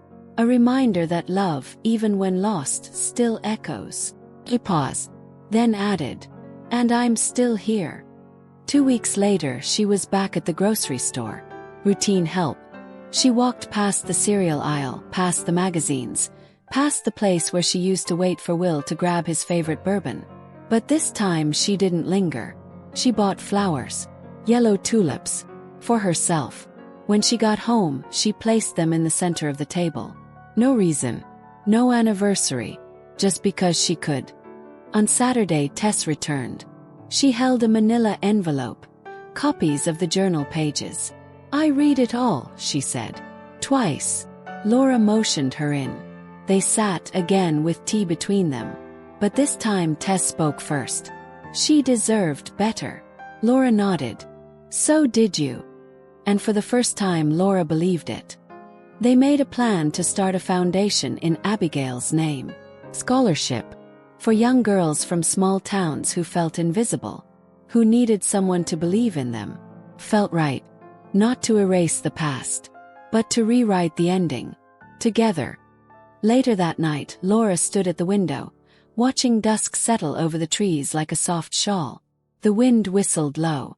Not mournful. Almost gentle. She thought of the day she left her husband. The weight she carried. The fear she clung to. But now there was space. Not emptiness. A space. Room for breath. Room for peace. Room for her. And that, she realized, was the real beginning. Not the end of a marriage. Not the solving of a mystery. But the quiet, steady choosing of herself. And in that silence, she finally felt free. She didn't tell him what was in the envelope. Not yet. Because part of her still hoped it wouldn't matter. Grace stood by the window of the old farmhouse, watching the wind ripple through the dry cornfield. The same house she had walked away from 20 years ago. The letter in her coat pocket felt like it was burning a hole through the fabric. Its weight was heavier than it should have been. Almost like it carried everything she hadn't said. She turned as the screen door creaked open. Daniel walked in slowly, brushing snow off his shoulders. His eyes met hers for a second too long. Then drifted to the fireplace. You're still here, he said softly. Grace nodded. She wanted to say something casual, just needed some air, or was about to leave. But the words didn't come. Instead, she reached into her coat pocket and slowly handed him the letter. Daniel didn't take it at first. He stared at it like it might explode. Then, quietly, he reached out and took it with both hands. I wasn't going to give it to you, she said. Her voice cracked. I wrote it for myself. After I left. Daniel didn't speak. He opened the letter slowly, like it might tear apart if he moved too fast. As he read, Grace studied his face. Each flicker in his eyes felt like a punch to her chest. The letter wasn't long. Just a few paragraphs. But they had cost her everything. I was scared, she had written. Scared of becoming someone I didn't recognize. Scared of staying and waking up one day with no love left. I didn't leave because of you. I left because of me. Because I didn't know how to ask you to change. And I didn't know how to change myself. Daniel folded the letter quietly. His hands were shaking. I thought you just stopped loving me, he whispered. All these years I thought I wasn't enough. Grace walked closer to the fireplace, her arms folded against the cold in her chest. I blamed you for a long time, she said. But the truth is, ran. Not from you. From myself. Daniel turned to face her. The pain in his eyes had softened, but it hadn't disappeared. You could have told me. 20 years, Grace. I waited for you to explain. Even after I stopped hoping you'd come back. I know. Her voice trembled. I wanted to. So many times. But I kept convincing myself you were better off. Do you believe that now? He asked.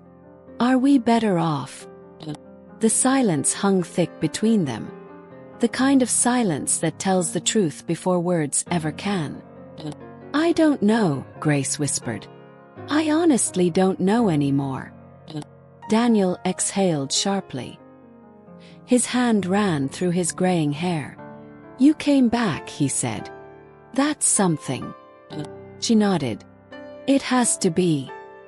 They stood in front of the fireplace, the crackle of old wood filling the void between them. Outside, snow began to fall again. Slow, soft, quiet. Daniel folded the letter once more and placed it on the mantel. You hungry? He asked suddenly. I was about to make soup. Grace let out a soft breath that sounded almost like a laugh. Soup sounds good. They walked into the kitchen together. Not as husband and wife. Not yet. But as two people who had finally started saying the things that needed saying. The kind of things that don't fix everything. But maybe, just maybe, fix enough. Part 5. The kitchen was smaller than Grace remembered. Not in size, just in feeling. It had once felt vast, filled with the noise of a growing family, the clang of dishes, and the sounds of a marriage still trying to survive. Now it was quiet. Too quiet. Daniel moved slowly, like he was rediscovering where everything was. He opened cabinets, took down an old saucepan, filled it with water. No words passed between them. Grace stood by the counter, her hands resting on the edge, her fingers tracing the old wooden grooves. Each scar in the wood was a memory, some joyful, others sharp. She remembered the night they made chicken soup after their first miscarriage.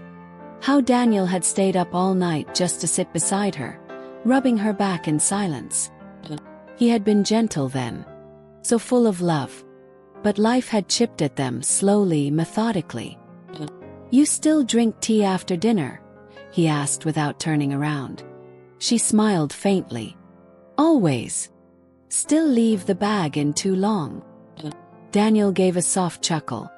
That used to drive me crazy. Like, just squeeze the bag and take it out like a normal person. Grace laughed. It was the first genuine laugh in days. It settled something between them, briefly. The tension relaxed just enough for them to breathe. Daniel stirred the soup. The aroma filled the room. Chicken broth, carrots, thyme, a little too much pepper as always. I told Claire you were here, he said suddenly. Grace blinked. The name hit her like ice water. You told her. He nodded. She asked if you were coming to the farm again this year. I didn't want to lie. Grace's lips parted, but nothing came out. She gripped the edge of the counter tighter. What did she say? She cried. He looked at her now, finally. She cried and said she didn't know how to feel. Said she wanted to be angry but wasn't sure if she had the right anymore. Grace turned away. Tears welled in her eyes again. Her daughter. The one she hadn't held in over a decade. I thought giving her space would help, she whispered. I thought time would smooth it over. But it just stretched the silence further and further. Daniel didn't argue. He let her sit with the guilt. Let her own it. He served the soup quietly, placed it in front of her. Then poured 2 mugs of tea. They ate in silence. Spoons clinking softly, the steam fogging their glasses. Finally, Grace looked up. Would you? She hesitated. Would you come with me if I tried to see her? Daniel froze mid-sip. He set the mug down slowly. She's not a little girl anymore, Grace. She's got a husband, a child of her own. She's built a life without you in it. I know. That's what scares me. I don't want to ruin it. He stared into his tea. She's not waiting for an apology. She's waiting for the truth. Grace wiped her eyes.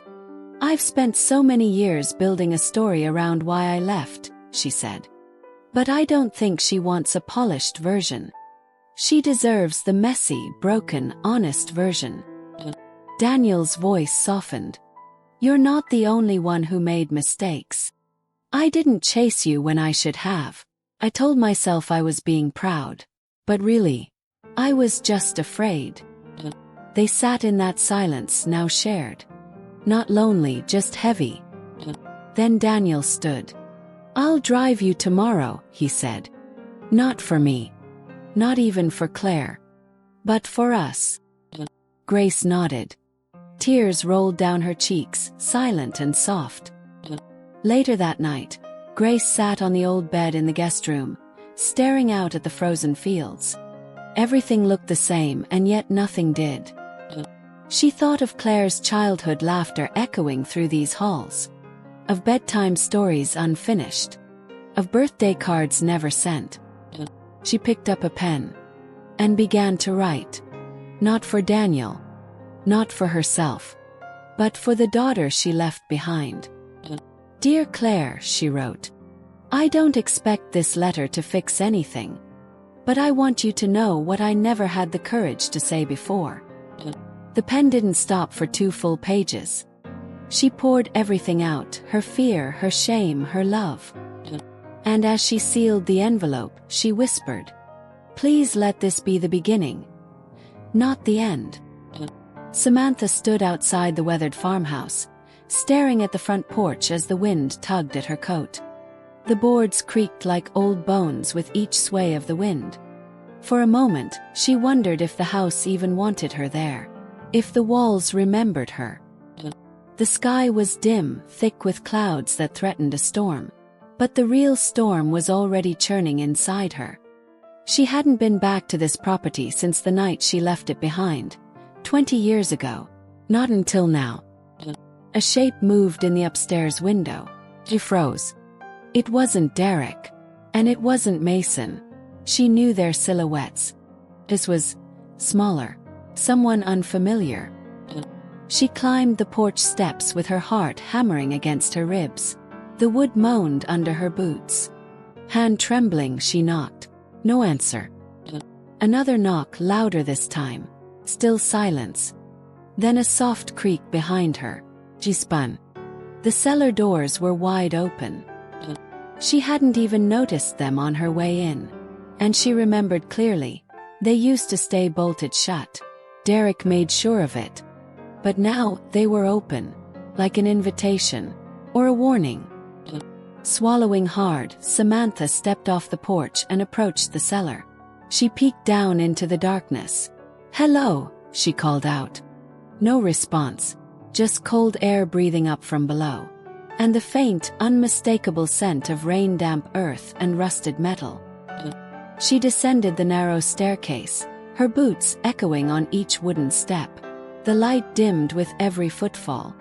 Then a voice, soft and shaking. You're not supposed to be here.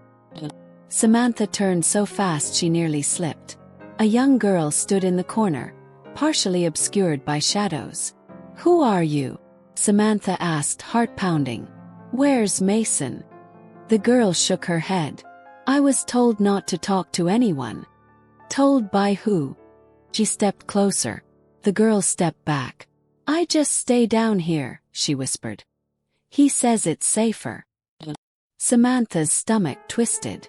Who says it's safer? The girl didn't answer. Instead, she turned and pointed to a shelf lined with old jars and tools. Behind them, a door. That door wasn't part of the cellar when Samantha lived here. She was sure of it. She stepped past the girl and pulled the shelf aside, metal scraping loudly. The door behind it was steel, padlocked, and scratched. Samantha reached out and ran her fingers along the metal surface. Each groove told a story. Panic. Desperation. How long have you been down here? She asked the girl. The child just stared at her. Samantha backed away. I need to call the police. She reached for her phone, but it wasn't in her pocket anymore. She checked again. Jacket. Inside coat lining. Footsteps echoed above. She looked up at the cellar ceiling. Someone was in the house. Walking. Deliberate. The girl rushed forward and grabbed Samantha's sleeve. You need to hide. Who's up there? Samantha whispered. But the girl was already pulling her toward the back of the cellar, toward the old coal bin where sacks of ash used to be stored. A shadow moved past the cellar entrance, then stopped. The door creaked slowly open. Boots appeared. Heavy, worn, familiar. A voice, gravel-thick and calm. I know you're down here. It wasn't Derek. And it wasn't Mason. Samantha's breath caught in her throat as the voice continued. You shouldn't have come back, Sam. The man stepped fully into the cellar. He held something in his hand. Not a weapon. Photograph. Of her. From years ago. I've been waiting to show you this, he said, voice low. Samantha blinked in disbelief. Who are you? The man stepped closer. And in the flickering light from the single hanging bulb, she saw it. His face. He looked like Derek. But he wasn't Derek. He was younger. She gasped. No, that's not possible. He smiled. Not everything ends when you walk away, Sam. Some things just begin. The girl beside her whispered. He lives in the walls. Samantha turned to her. What? The girl looked up with hollow eyes. He never left. You did. Samantha turned back. But the man was gone. No sound. No footsteps. Just the photograph on the ground. And the chill in the air. She picked it up with shaking hands. Derek. And a baby. Only. It wasn't Mason. And the date on the back. It read. June 1999. But Mason was born in 2003. Samantha stumbled back, the photograph still trembling in her hands. The year, 1999, etched on the back like a branding iron. But Mason wasn't born until 2003. She remembered the delivery room, the white sheets, the silence before his first breath. So who was the child in the picture? And why did that man, that thing, look so much like Derek, only younger? She turned to the girl beside her. Who is he? Samantha whispered. The girl didn't move, didn't blink. She simply whispered back. He's the one who watches. A sudden bang overhead. Samantha jumped. Another footstep, then a dragging sound. The door to the cellar creaked again, followed by the screech of nails along the staircase rail. She backed toward the far wall, dragging the girl with her, heart pounding. We need to get out, she whispered. No, the girl said softly.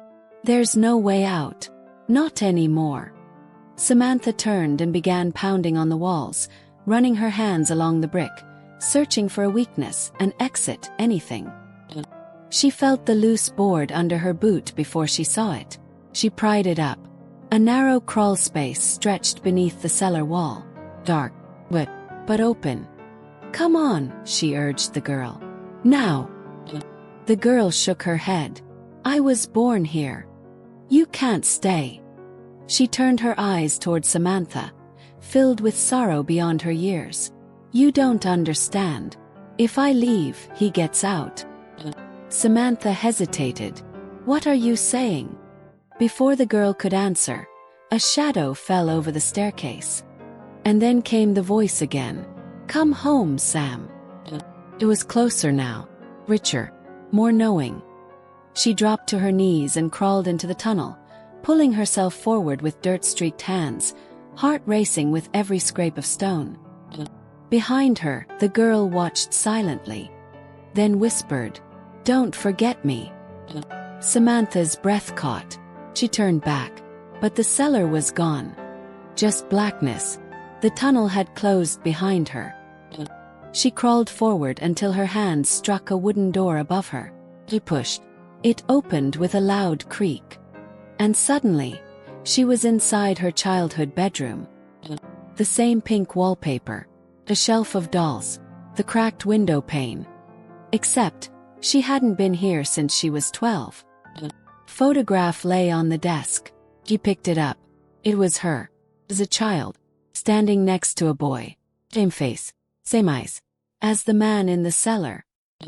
Written in faint marker beneath it, Sam and Caleb, 1988. Her heart stopped. Caleb. That name. A memory slammed into her like a wave. A creak behind the house. 2 kids daring each other to jump, fall, scream. Blood. And then silence. They never found his body. She told everyone she didn't remember. Told herself it was a dream, a trick of time. But Caleb was real. And he never left. Her knees buckled. She sank to the floor, picture trembling in her hands. A whisper tickled her ear. I waited. She turned sharply. Caleb stood by the window, looking exactly as he did in the photograph. Years old. I kept the house warm, he said quietly. So you'd come back. Samantha's voice broke. I didn't know, I was just a kid. He smiled, but it didn't reach his eyes. We were supposed to leave together. She shook her head, desperate to escape this illusion. This isn't real. But the wind outside rattled the glass. The floor vibrated beneath her, and Caleb stepped closer. Derek knew, he said. Knew what? She asked. Caleb tilted his head. That I wasn't just a memory. He let me in. Samantha's eyes widened. You're saying Derek? He made a deal, Caleb said softly. To bring you back. Samantha backed against the door. No, this isn't real. Caleb's face twisted. It's more real than the lie you've been living. You left me. The room began to collapse inward. Bookshelf crashing, dolls melting, wallpaper peeling like dead skin. Samantha screamed and pushed through the door, only to tumble into Mason's bedroom. Dark, cold, me. She stood disoriented. Footsteps approached behind her. She turned. Derek. Older. He's sunken. You found him, he said quietly. Caleb.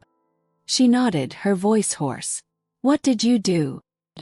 I did what I had to, Derek said. You left, and he wouldn't go away. So you brought me back. I thought if you saw him, if you remembered, maybe he'd stop. Samantha stepped closer, trembling. You used Mason as bait. Derek's eyes dropped. I didn't want to. But he wasn't just after me. Or you. He wants to finish what started back then. The house trembled. A voice whispered through the vents. One more. Derek fell to his knees, covering his ears. Samantha stared at the photo still in her hand. The one of her and Caleb in 1988. She took a breath. If I stay, she said slowly, he stops. Derek looked up. Tears streamed down his face. I don't know. I'm not afraid anymore, she said, and turned toward the hall, where Caleb waited, holding out his hand. Come with me, he whispered. Part 6. Samantha stepped forward. Her feet felt heavy, like they were sinking into the floor with every step. Caleb's hand hovered just inches away from hers. Will, unchanged by time. Behind her, Derek's breath hitched. Samantha, don't. But she didn't turn around. Her eyes locked onto Caleb's. I need answers, she said softly.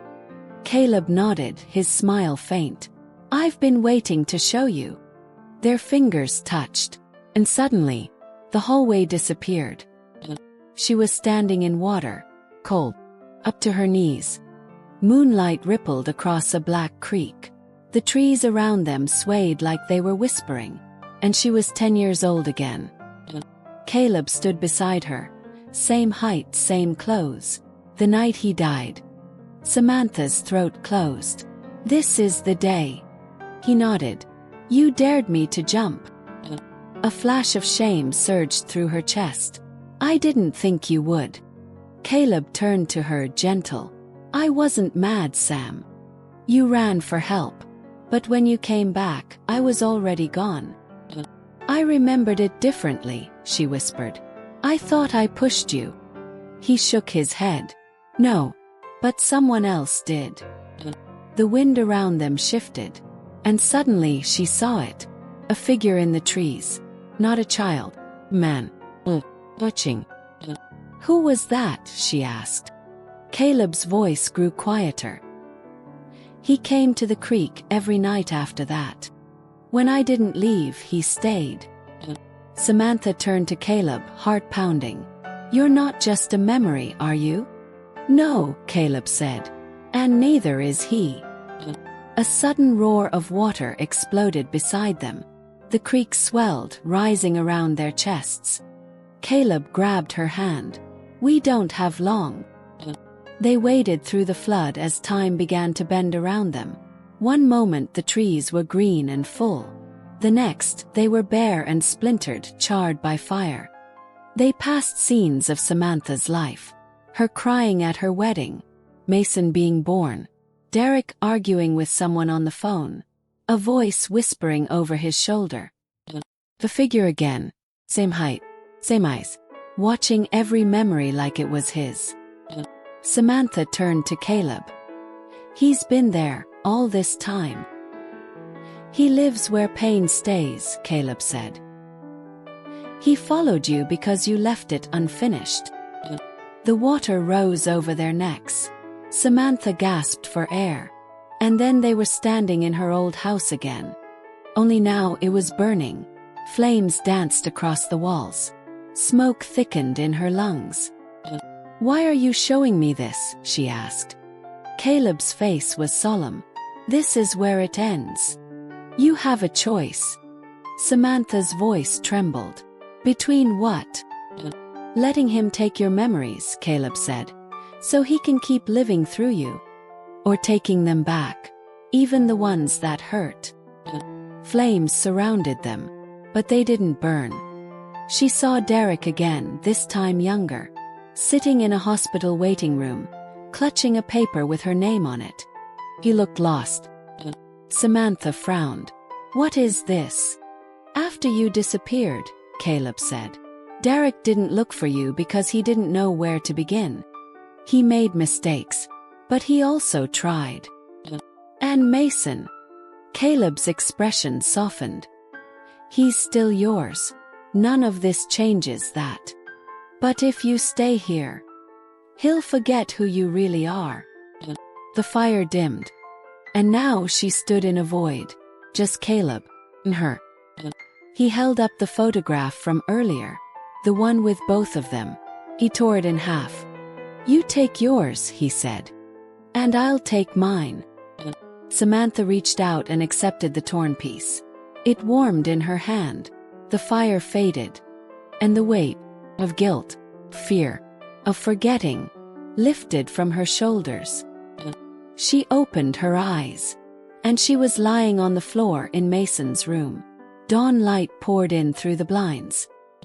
Derek sat beside her, looking pale and exhausted.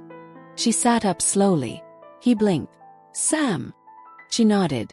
I remember. Everything. She turned to the desk.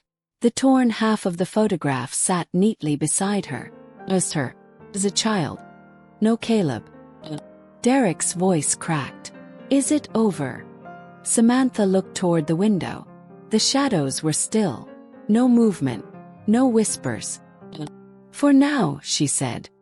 But some things don't end. They wait.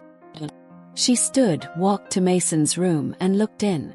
He was still asleep. But on his nightstand was a crayon drawing. 2 children by a river. She picked it up. In the corner it was signed. Mason and Caleb. Her hands began to tremble. Derek stepped beside her. No one told him that name. Samantha looked up, eyes wide. He didn't need to be told, she whispered. He remembers too. The drawing lay between them, crayons pressed hard into paper, colors blurring under her trembling fingertips. 2 children, 1 river, a memory that never should have made it this far. Samantha's voice was barely a whisper. He's never seen Caleb. Derek shook his head. Not from us. She traced the sky Mason had drawn above the water. It was gray, with streaks of red lightning.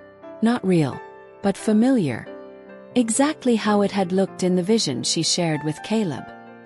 Samantha slowly turned to Derek. Something's following him. Derek's jaw tightened. You think that thing? From the woods? Samantha stood, pacing the hallway like the air had suddenly grown thinner. No, it's not the same. Not exactly. She pointed at the drawing again. This isn't just a memory. It's a warning. They both looked into Mason's room. The boy stirred gently under the blanket, turning in his sleep, mumbling softly. His lips moved around a name. Caleb. Derek rubbed his hands over his face. Do we wake him? Samantha thought about it, then shook her head. No, we watch. Later that morning, the sky outside hung heavy with low clouds. Mason finally woke up, but something in his eyes had shifted. He looked older, tired in a way no child should be. He ate quietly, said thank you. Didn't ask for TV or his tablet. Just stared at the backyard through the kitchen window. Did you sleep okay, baby? Samantha asked gently. Mason turned his head slowly. I saw the river again, he said. Derek and Samantha exchanged a glance. Were you alone? Derek asked. Mason shook his head. Caleb was there. He showed me where the man stands. Samantha leaned forward, heart pounding. What man, sweetheart? The one in the trees, Mason said, his voice quiet. He doesn't talk. He just watches. Samantha knelt beside him, voice steady. Can you show us where? Mason stood and walked to the sliding door. He pointed to a spot behind the tree line, just beyond the fence. There, a small trail disappeared into dense woods. He was standing there last night. A cold flush ran through Derek's spine. There's no way he saw that, he whispered. That trail's invisible in the dark. Samantha didn't answer. Her eyes were already fixed on the trees. By noon, the house had grown silent again. Mason was coloring. Derek was checking the locks. Samantha sat with the old photograph in her lap, the torn half showing just her as a child. Something inside her had shifted. A voice she hadn't heard in years, her own instinct, was awake again. She stood, walked upstairs, and pulled out a dusty box from the hallway closet. Inside, old newspaper clippings, photos, her childhood diary. She flipped it open. Most pages were smudged or yellowed, but one stood out. A drawing she had made at 10 years old. 2 kids, river, a dark figure in the trees. Almost exactly what Mason had drawn. Samantha's breath caught. This wasn't starting with Mason. Had always been there. Suddenly her phone buzzed.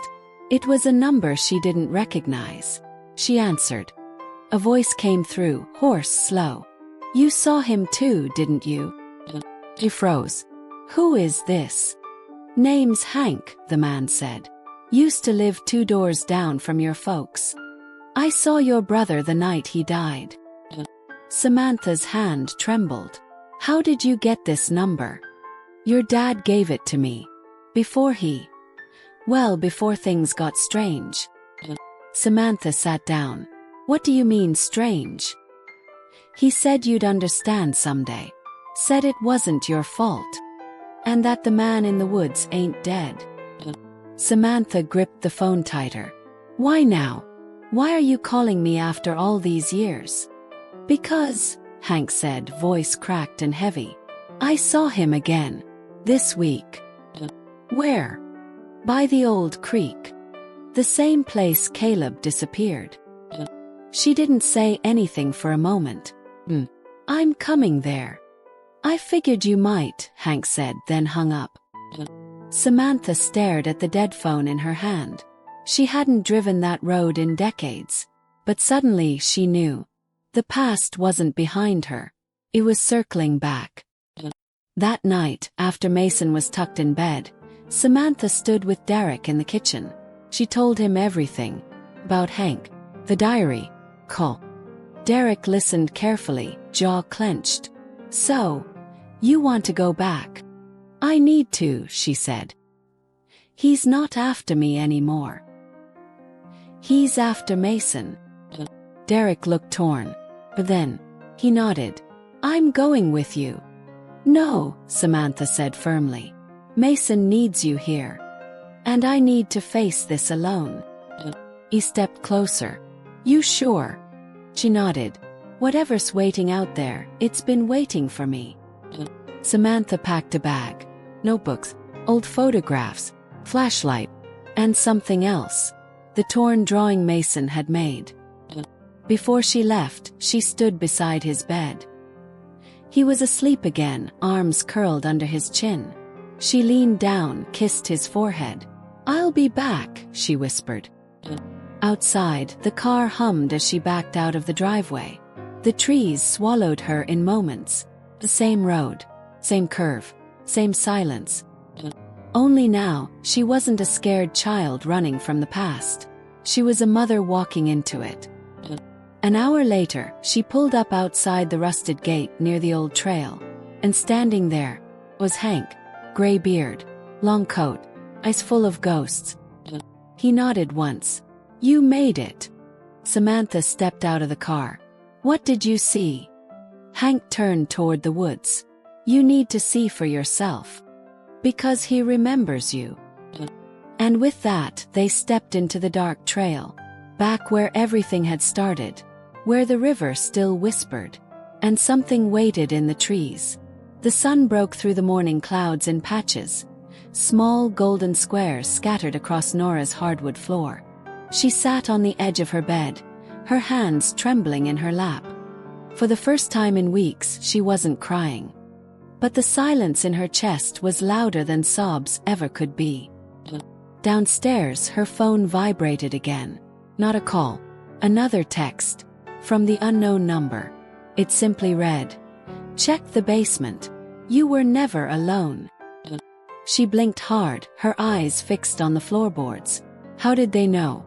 She had never mentioned it to anyone. Not even Marcus. Not even her therapist. Only she knew about the strange sounds in the basement late at night. The whispers.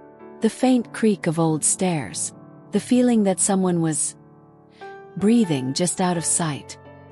Nora stood up slowly. Each step toward the door felt like walking through wet cement. Her fingers brushed against the cool railing of the stairs as she descended. Her breath shallow, heart pounding against her ribs. The basement door had always been stiff, swollen from years of humidity. It groaned open like a tired confession. Darkness greeted her. Heavy. Unmoving. She flipped the switch. Nothing. Course. The bulbs had gone out weeks ago, and she hadn't replaced them. She'd avoided the space altogether. She grabbed the flashlight from the shelf and descended the stairs, one hand trailing along the wall. The beam of light carved a narrow tunnel through the blackness. Everything was still. Too still. Shelves of old paint cans and dusty tools lined the edges. A stack of photo albums from Marcus's childhood sat untouched in the corner. Nothing seemed out of place. Until she noticed something strange near the back. A wooden panel in the wall was slightly ajar. Not enough to see through, just a crack. Just enough to unsettle her. She stepped closer. The air smelled different here. Musty, like old fabric or rotting wood. Nora gripped the panel and slowly pulled it open. Behind it was a narrow tunnel, carved crudely through the foundation, just tall enough for someone to crawl through. Her flashlight flickered. She whispered to herself, What the hell is this? On the dirt wall inside the tunnel, someone had scratched letters into the surface. I watched you sleep. Her mouth went dry. She stumbled back, hitting her shoulder against the shelf. Her flashlight clattered to the ground. The beam landed on something else. Box. Cardboard. Torn at the corners. Ripped shut. She didn't want to look, but her body moved anyway. She opened it. Inside were dozens of photographs of her. Sleeping, cooking, showering. Each photo was stamped with a date. Some went back 10 years. Some were just from last week. At the very bottom, she found something even worse. A lock of her hair, sealed in a plastic bag. She screamed, not just from terror, from violation. She rushed upstairs, her legs barely working, her hands shaking so badly she dropped the flashlight twice. She locked the basement door behind her, shoved a chair under the handle, and she dialed 911. But the dispatcher told her something she wasn't ready for. There was already an open report filed from your address. Earlier this morning. What? She stammered. I didn't call earlier. Ma'am, the woman said calmly. A male voice called in a potential domestic disturbance. From your number. Nora dropped the phone. She realized something horrifying. Whoever had been watching her wasn't just hiding in her basement. They had access to her phone, her house, her life. And she had no idea who it was. Part 7. The police arrived in less than 5 minutes. 2 patrol cars, lights flashing, silent like ghosts in the early morning light. Nora stood barefoot on her porch, her arms wrapped around herself. Her eyes were red, not from crying, but from the kind of exhaustion that settled deep into your bones. The officer who approached first was young, early 30s maybe. Calm eyes, squared jaw, a notebook already open in his hand. Ma'am, he said gently, you're safe now. Can you tell us what happened? She nodded, but the words wouldn't come out. She just pointed toward the basement door. They took it seriously. No condescension. No disbelief. 2 officers descended the stairs while the third stayed with her. His hand resting near his holster, just in case. She could hear them down there. Muffled voices. The crackle of a radio. And then silence. Moments later, one of the officers emerged, his face pale. He carried the box of photos. Gloved hands. Careful. Deliberate. Ma'am, the younger officer said again. Do you recognize any of these? She shook her head. No, she whispered. I didn't even know they existed. He exchanged a glance with his partner. Then, we're going to need to ask you some questions at the station. Is there someone you can stay with tonight? Nora blinked, her mind stuttering. She had no one. Her sister lived 4 states away. She hadn't spoken to any friends since the divorce. But one name echoed quietly in her thoughts. Marcus. The last person she wanted to call. And yet, the only one who still felt familiar. She nodded slowly. I'll figure something out. An hour later, Nora sat in the police station's fluorescent haze, sipping stale coffee from a styrofoam cup. She'd given her statement 3 times. Described the tunnel, the scratched message box, the call to 911 that she never made. Detective Rose, a sharp-eyed woman in her 40s, was now seated across from her. No nonsense, no small talk. There's no sign of forced entry, she said. Nothing stolen. No fingerprints that don't belong. But that tunnel, it didn't dig itself overnight. Nora's voice cracked. How long do you think they've been in there? The detective didn't answer, which was answer enough. Was it Marcus? Nora asked suddenly, startling even herself. Excuse me. She swallowed hard. My ex-husband. He used to live there. Maybe he built the tunnel before he moved out. Detective Rose tilted her head. Why would he do that? Nora had no idea. But the thought had sunk its claws into her brain. She remembered how strange Marcus had been during the final months of their marriage. The late nights, the padlocked drawers, the whispered phone calls. She had chalked it all up to infidelity. But what if it was something worse? Later that afternoon, Nora stood in the foyer of Marcus's new townhouse. He hadn't changed much. Still wore that faint cologne that smelled like cedar and clean laundry. Still had that guilty expression tucked behind his polite smile. "Hey," he said. "You okay?" "No," she said flatly. She didn't sit. Didn't accept the water he offered. Just stood there, arms crossed. "I need to ask you something." "Okay." "Did you ever go into the basement after we split?" His brow furrowed. "What kind of question is that? Just answer me." Marcus glanced away. Beep. Then another. Finally.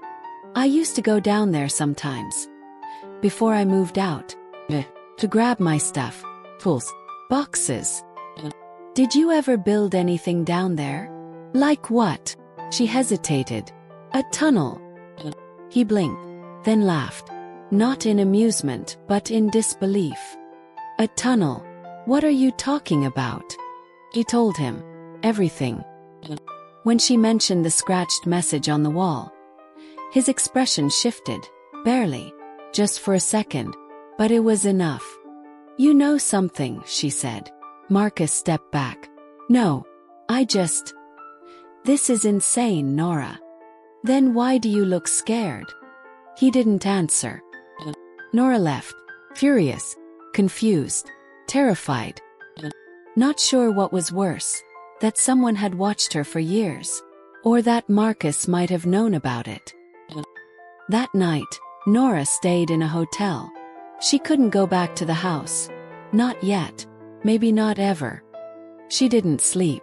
Just stared at the ceiling, counting every breath, every sound. At 3:12 a.m., her phone buzzed again. Unknown number. New message. He lied. He always lied. But you knew that, didn't you? She dropped the phone onto the carpet and backed away from it like it was a bomb. Then, slowly, she picked it up again. Typed back. "Who are you?" 3 blinking dots. "The one who kept you safe. Until now." The wind outside Nora's house howled like something wounded. But inside, everything was silent. Too silent. She sat on the living room floor, curled up near the front door, holding the fire poker tight in both hands. Her knuckles were white. Her ears strained for any sound, any creak, any breath, anything at all. Nothing. No sirens. No knocking. Just the growing realization that she wasn't safe. Not here. Not anywhere. The cops still hadn't shown up. Or maybe they had. And someone had intercepted them. She didn't know what to believe anymore. Not after last night. Not after seeing that tunnel. Those photos. And now, that file on the kitchen table. She looked at it again, hesitating before reaching for it. It was thick. Dozens of pages. A worn folder, labeled in block letters. Nora Thompson. Profile in progress. Inside were medical records, photos, personal letters. Even her old journals.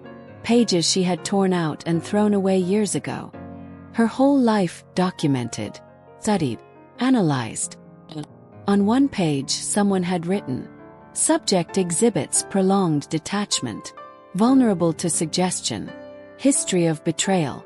Ideal for Phase 3. Phase 3. She flipped the page. Timeline. It tracked her relationship with Marcus from their first date.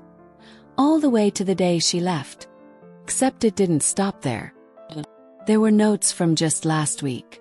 Someone had followed her to the therapist's office. To the library. Even to the cemetery when she visited her mother's grave. She wasn't just being watched. She was being handled. By who? And why? A knock at the door. Her heart leapt to her throat. She didn't move. Another knock, firmer this time. Then a voice. Miss Thompson, this is Officer Rowan. We received a call from your number earlier. She froze. Was that the real Officer Rowan? She didn't know. She didn't know anything anymore. She peeked through the peephole. A uniformed officer stood outside. Blonde, mid-30s. His name tag did read Rowan, but something was off. His left hand twitched, almost like a signal. Nora's eyes widened. She remembered something. A photo she'd seen once in that folder. The same man, same face. But in the picture, he wasn't wearing a uniform. He was in a lab, smiling beside a whiteboard that read, Behavioral Reconditioning Initiative. Phase 1 launch. Nora backed away from the door. Slowly, quietly. He knocked again. Ma'am, please. We just need to check on you. She ran to the back of the house, clutching the fire poker. Every door was locked, every window shut. But she remembered the old crawl space in the laundry room. It hadn't been touched in years. She dropped to her knees, shoved aside the dryer, and pulled the loose board off the wall. The space was barely big enough to fit through. But she didn't hesitate. Footsteps pounded on her porch. Then the unmistakable sound of a key in her front door lock. She slid inside the crawl space, heart hammering so loudly it echoed in her ears. Dust choked her lungs as she dragged the board back into place behind her. Darkness swallowed her whole. She crawled, slowly, carefully, until the footsteps above her faded. Until the door creaked shut again. She lay still for what felt like hours, trying to make sense of it all. Buzzing. Her phone. She pulled it from her pocket, hoping for a miracle. A message from someone, anyone who could be trusted. But it was from the same unknown number. One line. Nice try. He felt sick. Trapped. But then her phone vibrated again. A different number. This one. Familiar. Marcus. She hadn't saved his number. But she remembered it. She hesitated before answering. Hello. His voice was hoarse. Nora. I know what's happening. She didn't speak. I know about the basement, the files, the tunnel. Her throat tightened. How? I didn't leave you, he said. What? I mean, I did, but not by choice. They got to me first. Who are they? Beat of silence. Then he whispered. The people who've been testing you. She went cold. Testing me for what? For how long it would take before you broke. He exhaled, shaky. And Nora? You weren't the only one. Nora's breath caught in her throat. You weren't the only one. Those 6 words echoed in her head, bouncing off the silence in the crawlspace, clinging to her like static. She gripped her phone tighter. What do you mean? She whispered. Who else? On the other end of the line, Marcus sounded broken. Hello. I met them after you left. Not by accident. They brought me in. First I thought it was just therapy. Support.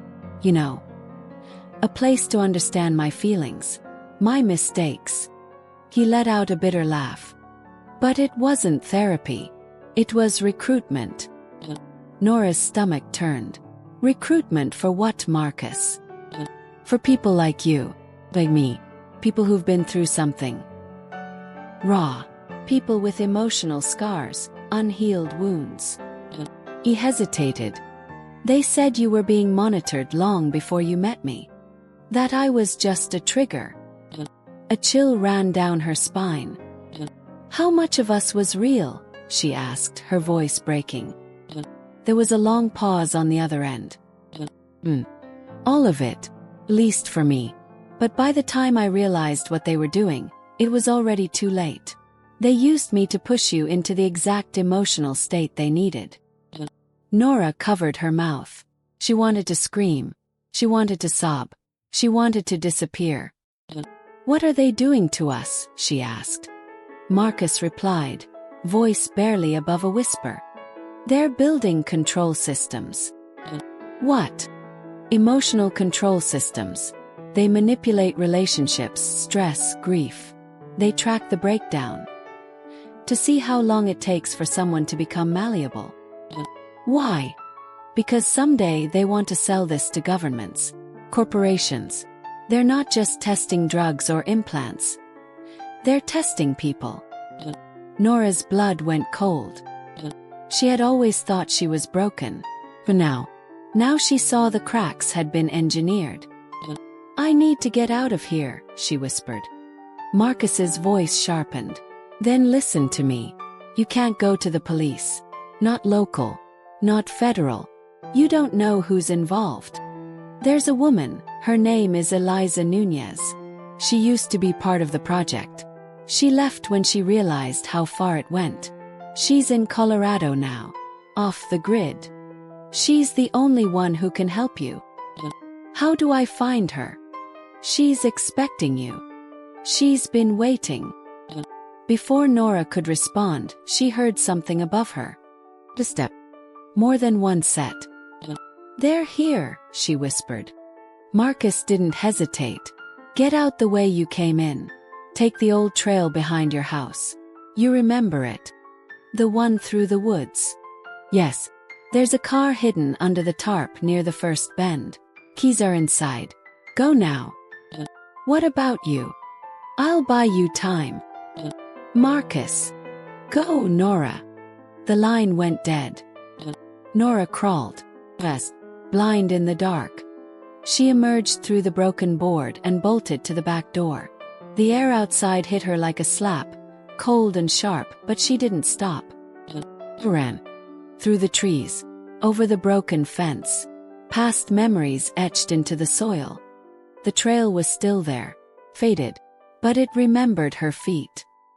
She found the tarp exactly where Marcus said, pulled it back with shaking hands. Black sedan. Keys under the seat. She got in, started the engine, and drove. The trees swallowed her. The town disappeared. She didn't stop for hours. Didn't cry. Didn't breathe. Just moved. Somewhere around dusk the road narrowed, turned to gravel, then dirt. She saw a woman standing at the edge of a field. Weathered, eyes sharp with knowledge. Eliza Nunez. Nora stopped the car, stepped out. Their eyes met. And Eliza said, "You made it. I've been waiting a long time for you."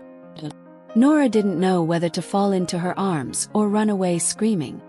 Eliza motioned for her to follow. They walked through the brush, past rusted gates, down a narrow dirt path. To a small house cabin really. No lights, no signal. And for the first time in months, Nora felt invisible. Inside, Eliza opened a closet door, revealed a wall of files, photos, connected with red string and handwritten notes. Nora stepped closer and gasped. It wasn't just her photo. It was dozens of others. Men, women, children, all labeled the same way. Subjects. They're not just testing people, Eliza said softly. They're building them. Why me? Nora asked. Because you survived, Eliza said. Most don't. Now you have a choice. You can disappear forever. Or you can help us bring them down. Nora looked down at her hands, shaking, bruised, scared, but no longer broken. She looked up and nodded. Because for the first time in her life, she wasn't running. She was ready. Fight. To expose them. To take back everything they had stolen. And maybe, just maybe, save the next person from ever going through what she had. The war wasn't over. But it had just found its fiercest soldier.